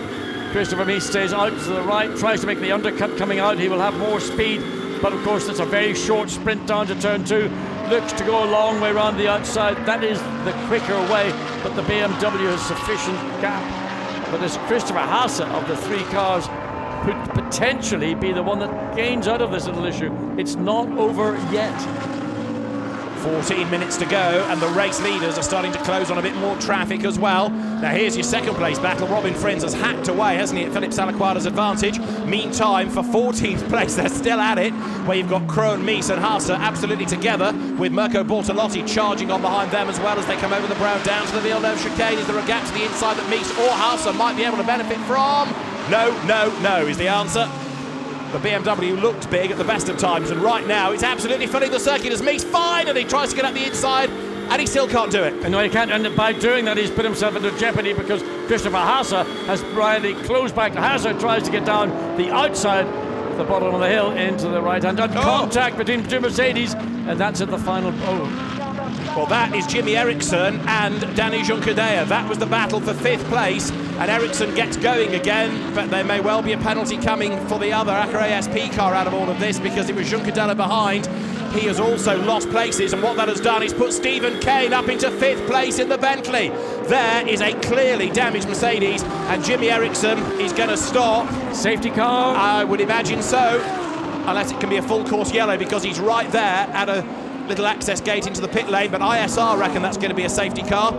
Jimmy Eriksson might have done them a favour. Can they drag that back through the gap in the wall with just a local yellow flag? Be very difficult. Let's look again and see what happened. Junqueira goes one way, then the other way, and then he just makes a misjudgment, because the 86 is on the brakes and Junqueira misjudged it, so he will be the penalty. He will get that penalty for an avoidable incident. So the options are safety car or full course yellow, and there, full course yellow it is. So straight away we go full course yellow. So everybody slows down. That doesn't close up the gaps. Now what might happen is you go full course yellow first, everybody slows down, and then you can deploy the safety car to scoop them all into a line, because by having a full course yellow, the cars are still staggered around the road. They never actually bunch up. But the marshals are there anyway. Sometimes you need them all in one line to give the marshals a good period of clear track on which to work. Yes, indeed, and to get the Mercedes into that gap in the wall, they need to turn the car out onto the middle of the racetrack, because otherwise they will never get it turned in. So they can only do that when the race is under control of a race director. Full course yellow, ultimately maybe a safety car. Marcus Winkelhock, tension on his face. 11.5 minutes of this race remaining. It'll be probably another 3 to 5 minutes, if it's not under a safety car, certainly under a full course yellow, before we can go back to green racing. But the danger will be that Salaquada, in theory, is going to be on the gearbox of the lead. It shouldn't be, but we wait and see. Here comes one of the recovery vehicles. It may be necessary to pull the car down all the way down to pit lane exit before they can get it in. So this is just have a look at Robin Frins in slow motion, using all of the curb there into the Villeneuve chicane, and riding the curve. Just spits the car slightly away from him, but great to watch. Yeah, engineers hate it, because they see so many shock loads go into the suspension when a driver runs the curb like that. I mean, it makes wonderful viewing, but it does put the fear of God into the engineers. They just hope their calculations have been correct. So we have a full course yellow, so that means you slow down, and with everybody going at the same slow speed, the gaps should not come down. They don't bunch up, therefore, as they would under a safety car. That means that the Stevens to Salaquada 6-second gap will remain unless we go safety car. Yes, and that's the fairest way to control a race in this circumstance. If it goes full course yellow, then that's a different scenario, and that's maybe why Marcus Winkelhock, we saw him chewing on his drink straw. Now the vehicle has got itself into position. There are tow hooks front and rear of these cars to enable them to, literally it'll be being pulled. It'll probably half be sliding as much as being pulled, but there we look through the field as the cars come out of, this is the back side of the circuit. After the Villeneuve chicane, then the next right-hand corner. Good corner, one of the corners that gives you that little sense of really I'm a racing driver.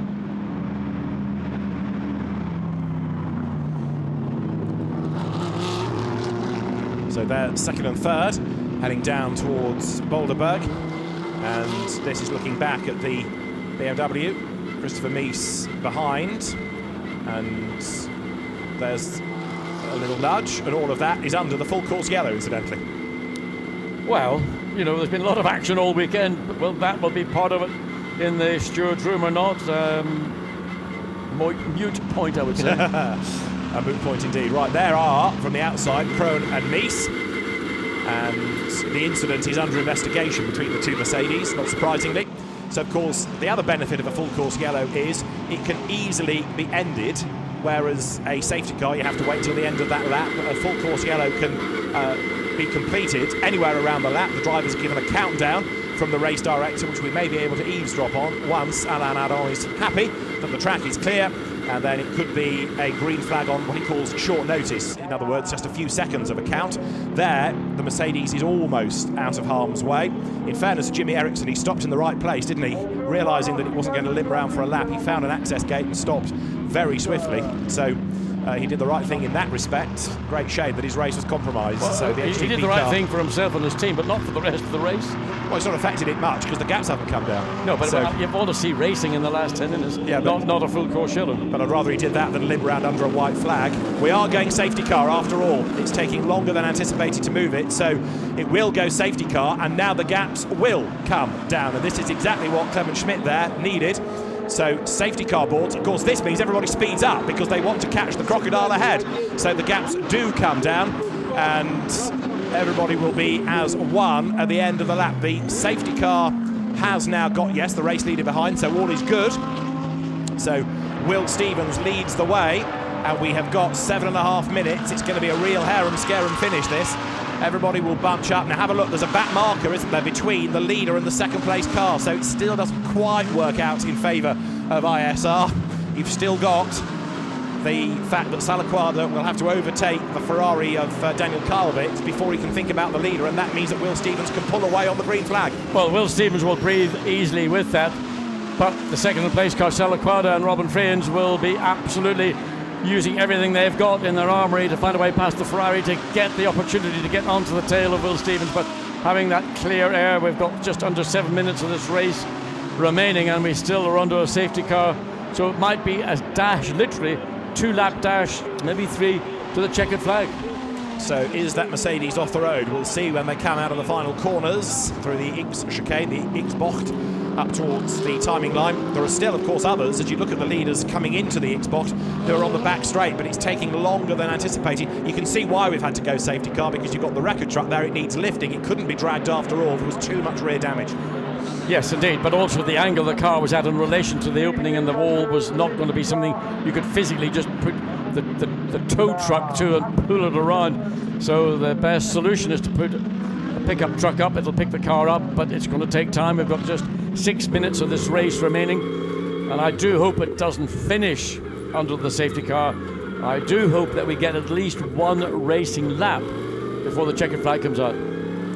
So you're riding on board with arguably the guilty party, Danny Joncadet, because he was the driver that got into the back of Jimmy Eriksson, that damaged the Mercedes, that has stopped on the track, which therefore triggered this full course yellow into a safety car period. 5.5 minutes to go as the cars turn their way through that first left. The onboard view there from the Mercedes, and he's in all that traffic down at Sterrenwacht at the moment. So the race director wants that car off the track as soon as it can to let the cars go racing again.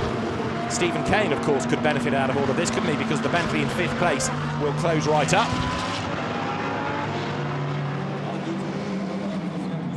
And there, teams on the radio talking to drivers. There's also going to be discussion, I'm sure, between teams and race control, especially if you have a back marker ahead, because they'd rather get past now, but of course there's no overtaking allowed under the safety car. Their car is on the back of the wrecker truck. Now, does that have to go all the way down to turn 1, or is there another point it can exit the circuit from? Difficult to see at this point. Most likely, it might have to go all the way around, and there is a point you come off just after the first chicane. Yeah. But that's going to take, assuming they get the car and the truck rolling, it's going to take probably the best part of 1.5 minutes for that distance to be covered by the truck with the Mercedes on the back of it there. The safety car lights still flashing with the Ferrari 333 between first and second cars. So now let's look again and have a look and see what happened. These are the pretty shots And again, you can see, look at the amount of shot load that was into the right front and then the left side as they bounce over those curbings at the Villeneuve chicane. You don't really feel an awful lot of it when you're driving because everything's just happening so quickly. But you know, sometimes when a driver sees what he's been doing, he does wonder whether it's appropriate. Right, wrecker truck's on its way. Frantic sweeping going on at pit in, but the safety car's going to have to do at least one more lap. At least one more lap. And hopefully we'll be good to go at the end of the next one with, well, could be just one, maybe two racing laps. So the cars turn their way into the X-Box. There it is, it's out of the way, but big frustration for the race director, couldn't have let them go. It was just a bit marginal, wasn't it? So one more lap. So at the moment they're doing 2:27s. They're going to have one racing lap, I think, aren't they? The safety car will go as rapidly as it's safe to go. Everybody's now in a line behind. It's going to be the dash to the flag. And Will Stevens then leads. It'll be safety car in at the end of this lap. So everybody's going to be on their toes, ready to go racing as they turn their way now through Sterrenwacht. So Will Stevens leads the way. Then there is that back marker between him and Philippe Salaquada. Kevin Schmidt looking on.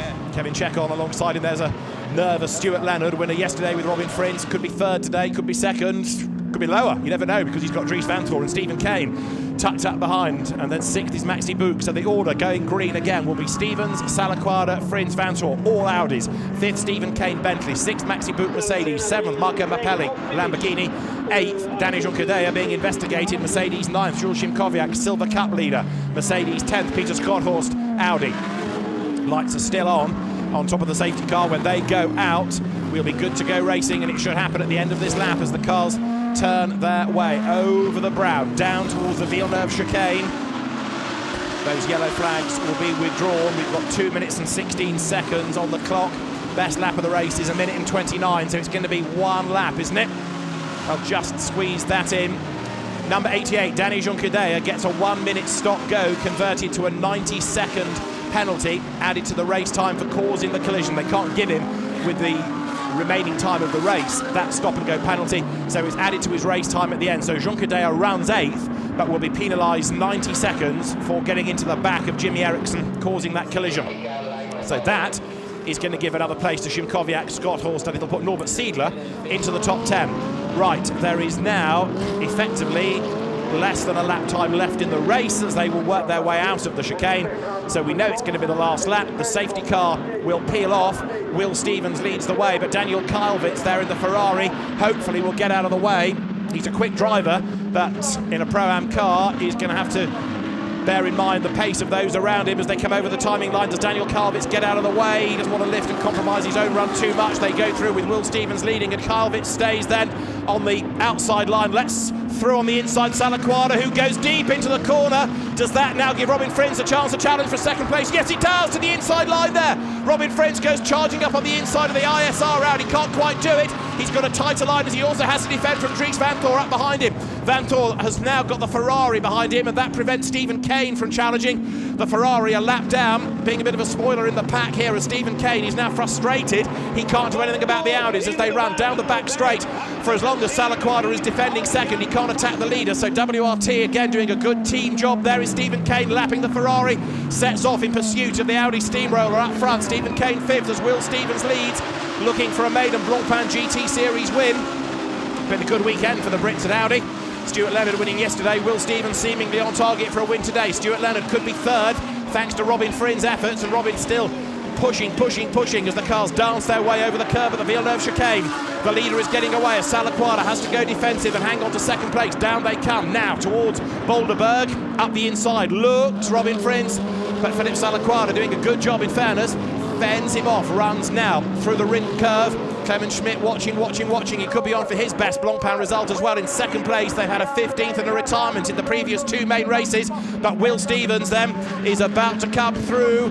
Third at Brands Hatch and winners at Zolder. The checkered flag is ready, and Marcus Winkelhock and Will Stevens win the main race at Zolder in the Blancpain GT Series Sprint Cup. Second, Philippe Salaquada and Clement Schmidt. Third, Robin Frins and Stuart Leonard. Fourth goes the way of Dries Van Toor and Marcel Fassler. Stephen Kane 5th, and Vincent Abrelli's co-driver will celebrate too. And 6th, Maxi Bouk and Franck Pereira after another action-packed race. It went down to the wire, and WRT does the double. For the first time this year, we've had a different winner of the sprint, of the qualifying and the main races. What happened in Pro-Am? It was the number 11 Ferrari that won there, ahead of 39. Yesterday's winners, Carlo Van Dam and Piti Bieron-Bahti, just going out of shot in the blue and yellow Ferrari. Pierre Giudone there embraces Marcus Winkelhock, the race winner. Thierry Tassin with the Sunnies has a quick word. And Thierry, former single-seater and touring car racer, part of WRT these days, Vincent Voss's squad, will encourage in a moment Marcus Winkelhock towards the podium, and then we will have the winning drivers up there for overall the AM, Pro-Am and Silver Cups as well. Oh, what a race. Action all the way. Lots of talking points. A fair few penalties for assorted infringements, not just about contact, but as ever, a grid full of GT cars and some excellent drivers give plenty of drama and plenty of action, and it was still happening even at the last corner. Have a look at this, with number 67, the Max van Splunteren Lamborghini, being tagged by number 42 McLaren, so Van Splunteren losing place after place. Lewis Williamson was the man that got into him. Now, whisper it, Lewis's weekend started rather badly with behavioural warning points for overtaking and causing a collision and setting a best lap time, all under a yellow flag on Friday. I hope that the penalties don't continue to round out his weekend, because that McLaren 18th, although Van Splunteren down to 21st, may feel rather aggrieved about it. So the leaders work their way to the pit lane, and the winning cars will stop under Parc Fermé conditions. We'll be able to hear from the winning drivers very shortly and confirm, first of all, the way they came across the line, which was a win for Will Stevens and Marcus Winkelhock from Clement Schmidt and Philippe Salaquada, Stuart Leonard and Robin Frins. Third, ahead of Marcel Fassler and Dries Vanthoor.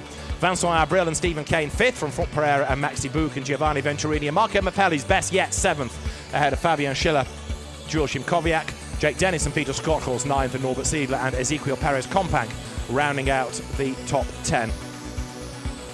The rest of the result you can see with the delayed Max van Splunteren down to 21st right at the very end. Big frustration for him.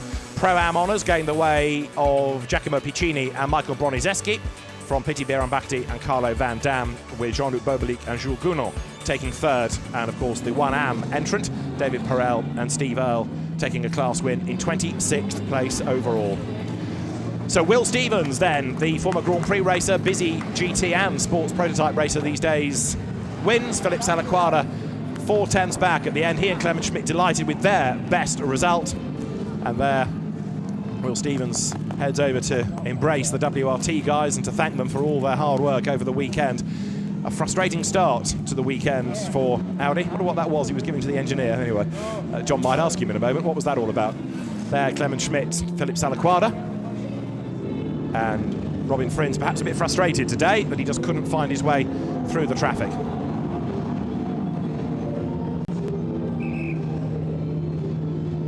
So he'll make his way to the podium shortly.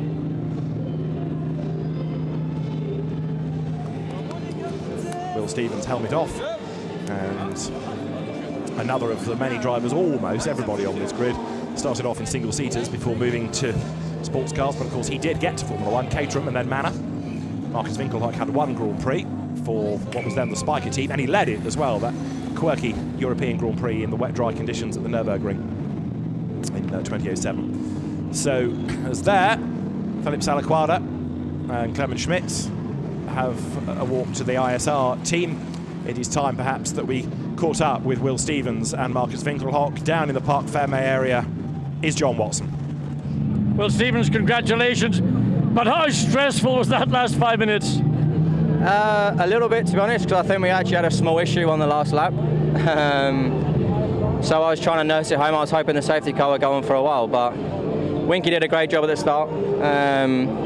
I was actually in Le Mans earlier, so it took me a lap or two to get back into the spirit of it, but it was great. It's been a long time coming, and really happy to finally get the win, and that's probably the best pit stop we've had in all the time I've been here, so a great job by the team and also by Winky. Well, this must rate pretty high amongst your achievements to date.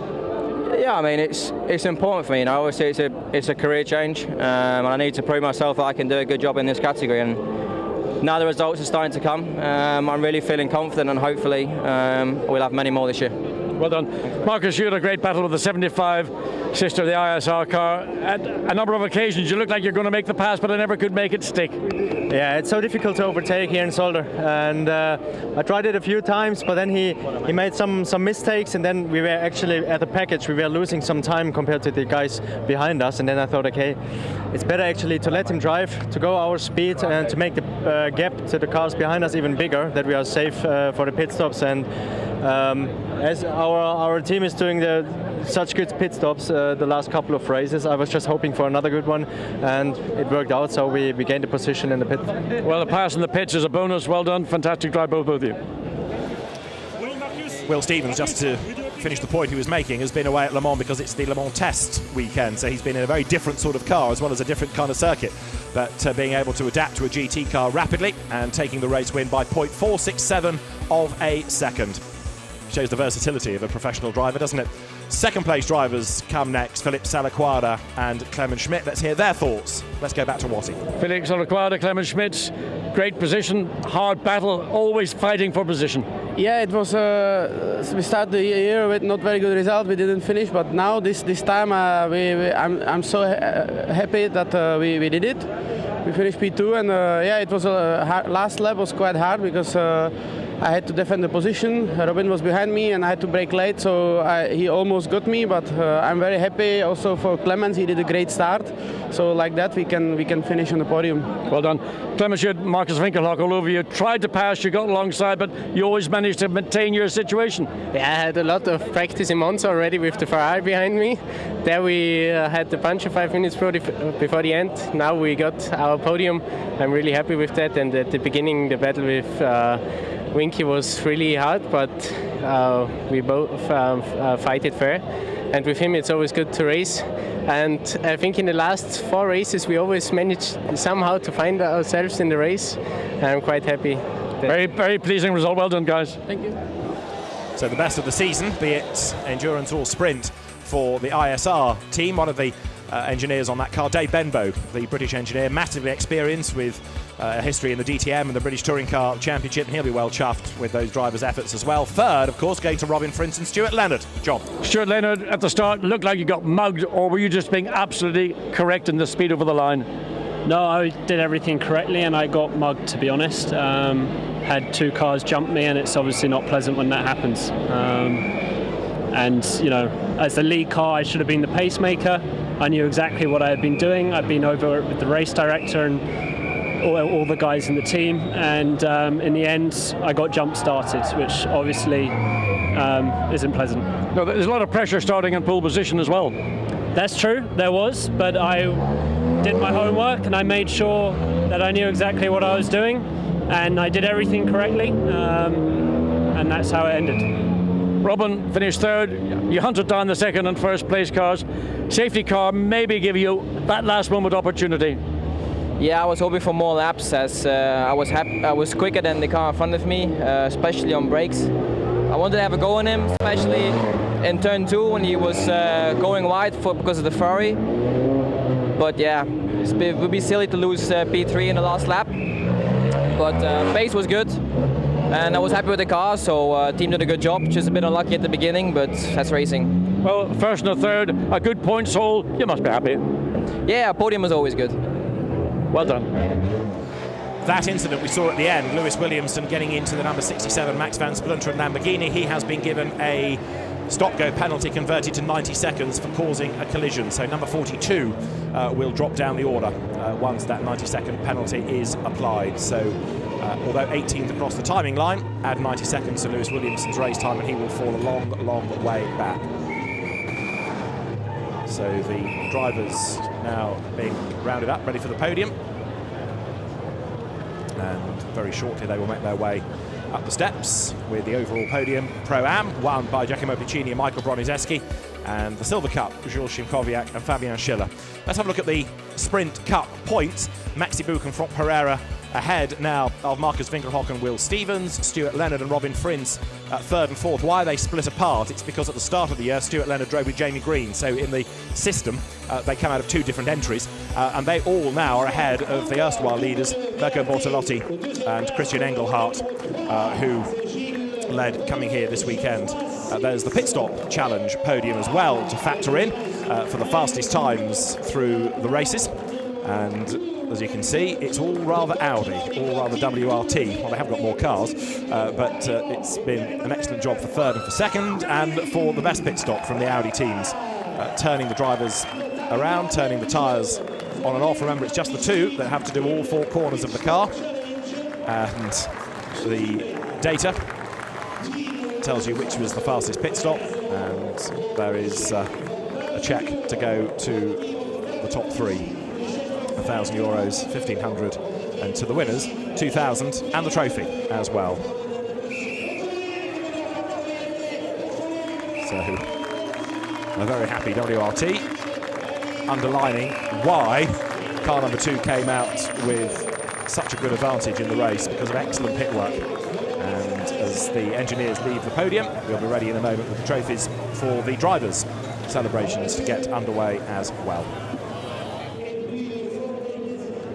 Lots of fans here, which is good to see. The new race festival, it's called, this race weekend. It's new for Zolder's calendar.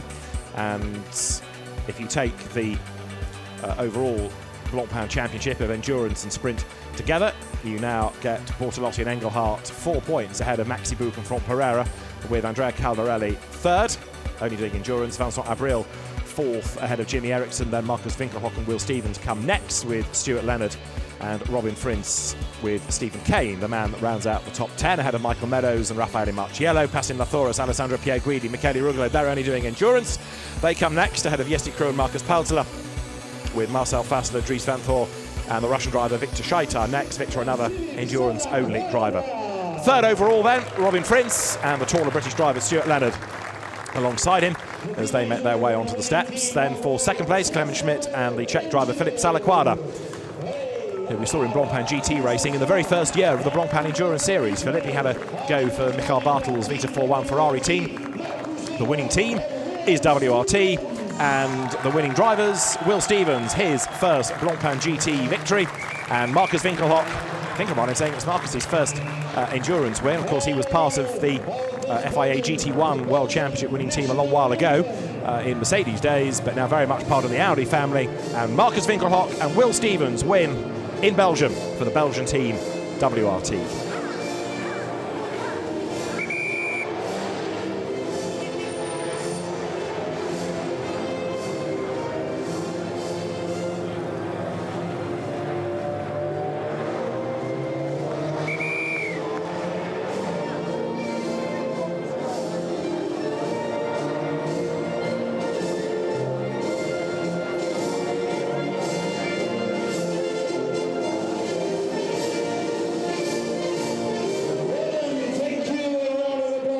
Marcus Winkelhock, Will Stevens, the race winners of the main race in the Blancpain GT Series Sprint Cup here at Zolder. The German driver Marcus Winkelhock, the Brit Will Stevens. It's a new partnership for this year, and it has been a successful one as well, as the trophy is now presented by Jacques Heinen, the president of the board of the Zolder circuit, and to the third place crew. The trophy is given to Robin Frins and Stuart Leonard. For second at the other end of the podium, Clement Schmidt, Filip Salaquada receive theirs. Marcus Winkelhock, as the race winner, gets his, and it should go to the winning team. Whoops, move it down the podium, and so the next pair of trophies will go to the winners. Marcus Winkelhock take 2, Will Stevens gets his trophy as the victors. They hold them aloft for the photographs to be taken. A delighted partnership, scoring a win, and we've not seen too much over the course of the Blancpain season of Vincent Voss, who is normally omnipresent. He is here this weekend. He's all smiles, understandably, because it's 2 wins, and wins for different combinations. In the previous events, Misano and Brands Hatch, it's been the same team winning both races, qualifying and main. This weekend, it has been a different pair of drivers winning each race, but significantly, both from Audi and both from WRT. Now, are we going to spray? Marcus Winkelhock is trying to coordinate this, while Sophie Peyrat arrives to hand over the checks to the season-long registered entrants. And 25,000 euros to WRT's Marcus Winkelhock and Will Stevens. That should keep them in left for the night, shouldn't it? So, as the photographs are taken, now the celebrations can begin. It was a tough hour of racing, and Will Stevens, with that little issue that he was touching on when he spoke to John Watson at the very end, having to look after the car at the very end. But he comes through to score a victory.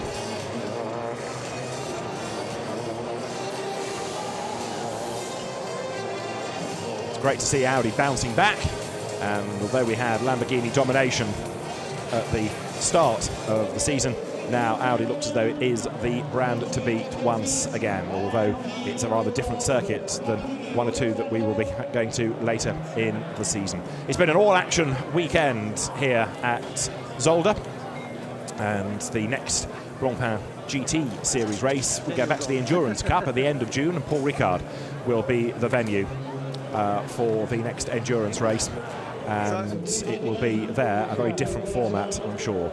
From Zolder, though, we've had a great weekend of racing. Thanks for your company. From John Watson and David Addison here at Zolder. Bye for now.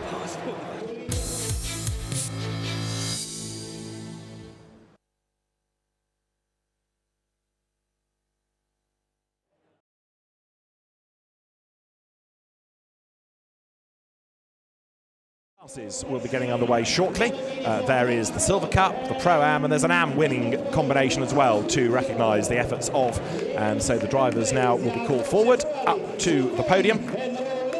And there Max van Splinteren, a rather frustrated driver given that he was knocked out of the way at the very last corner, but still takes third in the Silver Cup, in fact benefiting from the penalty given to the Lewis Williamson McLaren, which was the aggressing car. So Max van Splinteren taking third place along with Nicolas Pola for second in the Silver Cup. The 55 Ferrari, the car in the hands of Phil Quaife and Lorenzo Calze, and there Jules Szymkowiak and Fabian Schiller make their way now onto the top step of the Silver Cup podium. The HTP Mercedes drivers taking a class win.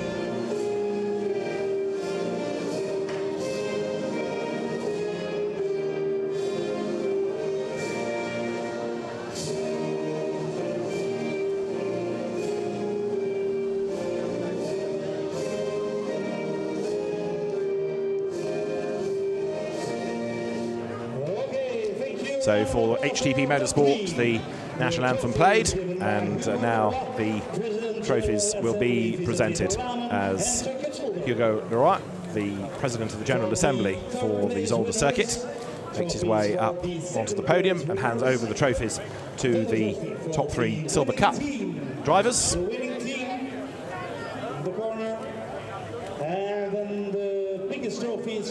And the largest trophies of all go to Jules Szymkowiak and Fabian Schiller.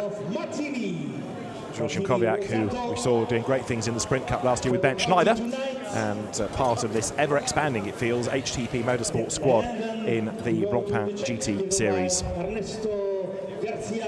will be the bottles presented as well. Dignitaries in a moment will scarper out of the way. There is also the 4 sets of tyres award, courtesy of Pirelli, on whose rubber they all run in this championship. It's a one tyre formula, and Silver Cup winners get 4 sets of tyres.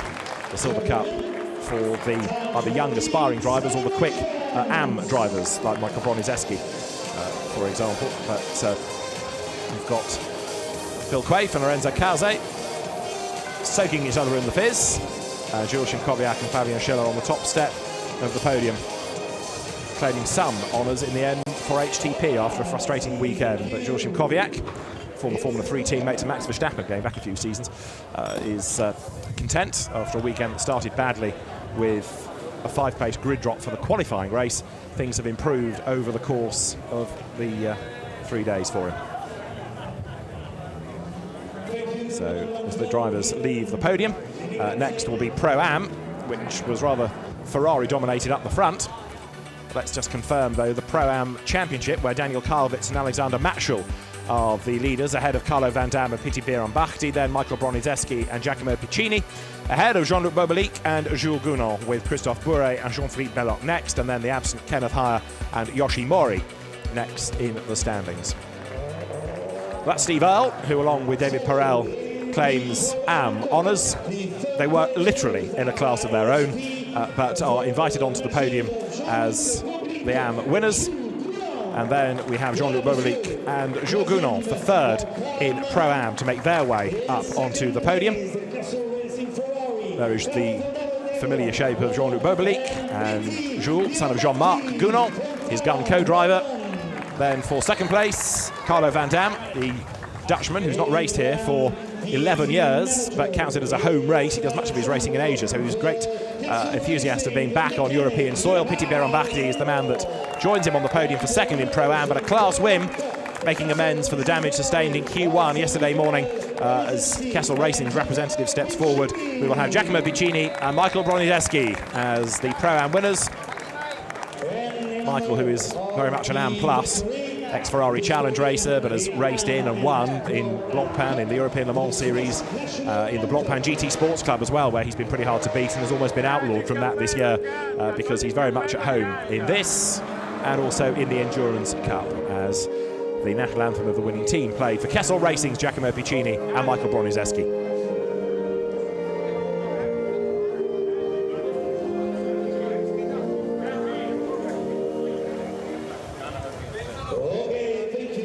So for the winning Pro-Am drivers, the national anthem of Kessel Racing is played, and now we will turn our attention to the trophies as Jan Dijk, the Zolder Circuit's administrator, steps forward and he gives the Am Cup trophies. First of all, to Steve Earle and to David Perel, the American-South African combination. Steve, who was a delighted Iron Cup winner in the 2 races in the Blancpain GT Sports Club at Silverstone last month. So he's doing the air miles, isn't he, the American orthopedic surgeon, and taking class honours here. Keeping out of trouble as well, even though that car not doing the same lap times. Never did you feel that the Am entry was going to be getting in the way or being a nervous proposition for people to get past, because Steve, as an experienced racer, did everything absolutely right. Then the Pro-Am trophies, Jules Gounon and Jean-Luc Bobelic have theirs, so do Piti Beirambakhti and Carlo Van Dam, and now very happy Michael Broniszewski and Giacomo Piccini score a class win. They receive the trophies as well. There will be the checks, I think, next to be distributed, again to the season-long entrance across both championships.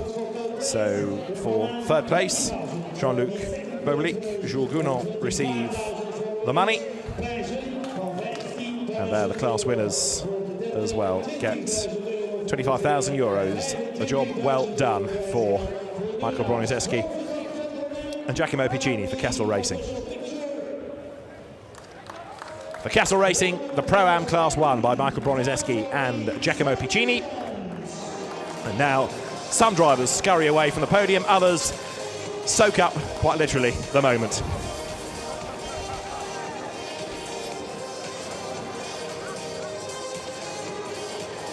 The celebrations underway here at Zolder at the end of an all-action weekend in the Blancpain GT Series Sprint Cup. So the drivers make their way off the podium, and as they do so, let's have a look at the highlights of another action-packed Sprint Cup race that began with Michael Meadows taking the lead at the first corner, but also straight away he was under investigation, as was Ben Barnicoat's McLaren, for an infringement even before the race had got underway, with the cars being on the jacks at the 3-minute mark when they should not have been pre-race. There was lots of drama going on all the way up and down the order as Audis, Ferraris and Lamborghinis scrabble their way through the chicane, and an early casualty, Antonio Felix da Costa, who was tapped into that spin by Marcel Fassler, and also an early strife, Ben Barnicoat, punctured tyre, putting him off the road and forcing a pit stop before he got a drive-through for that start infringement. The battle for second became the battle for the lead. Michael Meadows serving a drive-through, and it meant that we had Clement Schmidt and Marcus Winkelhock arguing over the lead as Ezequiel Perez Compact fought it out with Enzo Ede, the reigning champion, being forced wide over the curb and onto the grass. Will Stevens patiently waited his turn to get on board the leading car as Jake Dennis ran wide coming out of turn 1. Stevens limbered up, ready to replace Marcus Winkelhock, who followed into the pit lane Clement Schmidt, but would leave ahead. It was a very good stop indeed by the WRT engineers, and that cycled through the number 2 Audi quicker than 75. They were still changing the tyres as Will Stevens blasted away, so time was lost by the 75 crew. Another second or so before the car dropped down onto the ground. Thumbs up and a round of applause from Messrs Tassin, Voss and Dieudonné on the pit wall as battles raged on out on track. Danny Jonquidea was pressing on as well as he tried to fend off the challenge of Jimmy Eriksson. In the end, Eriksson went through but Juncker would get him back brutally and change the last few minutes of the race. Winkelhock looked on as Will Stevens led the way. Time to take on board some fruit as lower down Frank Stippler was tapped into a spin by Daniel Karlwitz. Karlwitz got a penalty for his pains. Robin Frins was running third in the qualifying race-winning car, hustling on behind the leading duo, trying for all he was worth to close the gap to Philip Salaquada. But it just wasn't quite happening until we had this as Juncker got into the back spectacularly of Jimmy Eriksson, wiped out 86, and although he was able to rejoin, he didn't last long, Jimmy Eriksson, and ended up parking on the pit straight. It took longer than anticipated to move the car. A full course yellow became a safety car. That meant that everybody bunched up, but the Rinaldi Racing Ferrari had to get out of the way. And in fairness to Rinaldi, the team did a great job of making sure the car did get out of the way on the restart. So Salaquada chased after Will Stevens, but ran a bit deep into the first corner, enabling Robin Frins to have a go, but it didn't quite work for him. They battled their way through together, as on target for the race win was Markus Winkelhock and Will Stevens for their first Blancpain GT Series Sprint Cup win. A great weekend of racing here at Zolder from John Watson and David Addison. Bye-bye.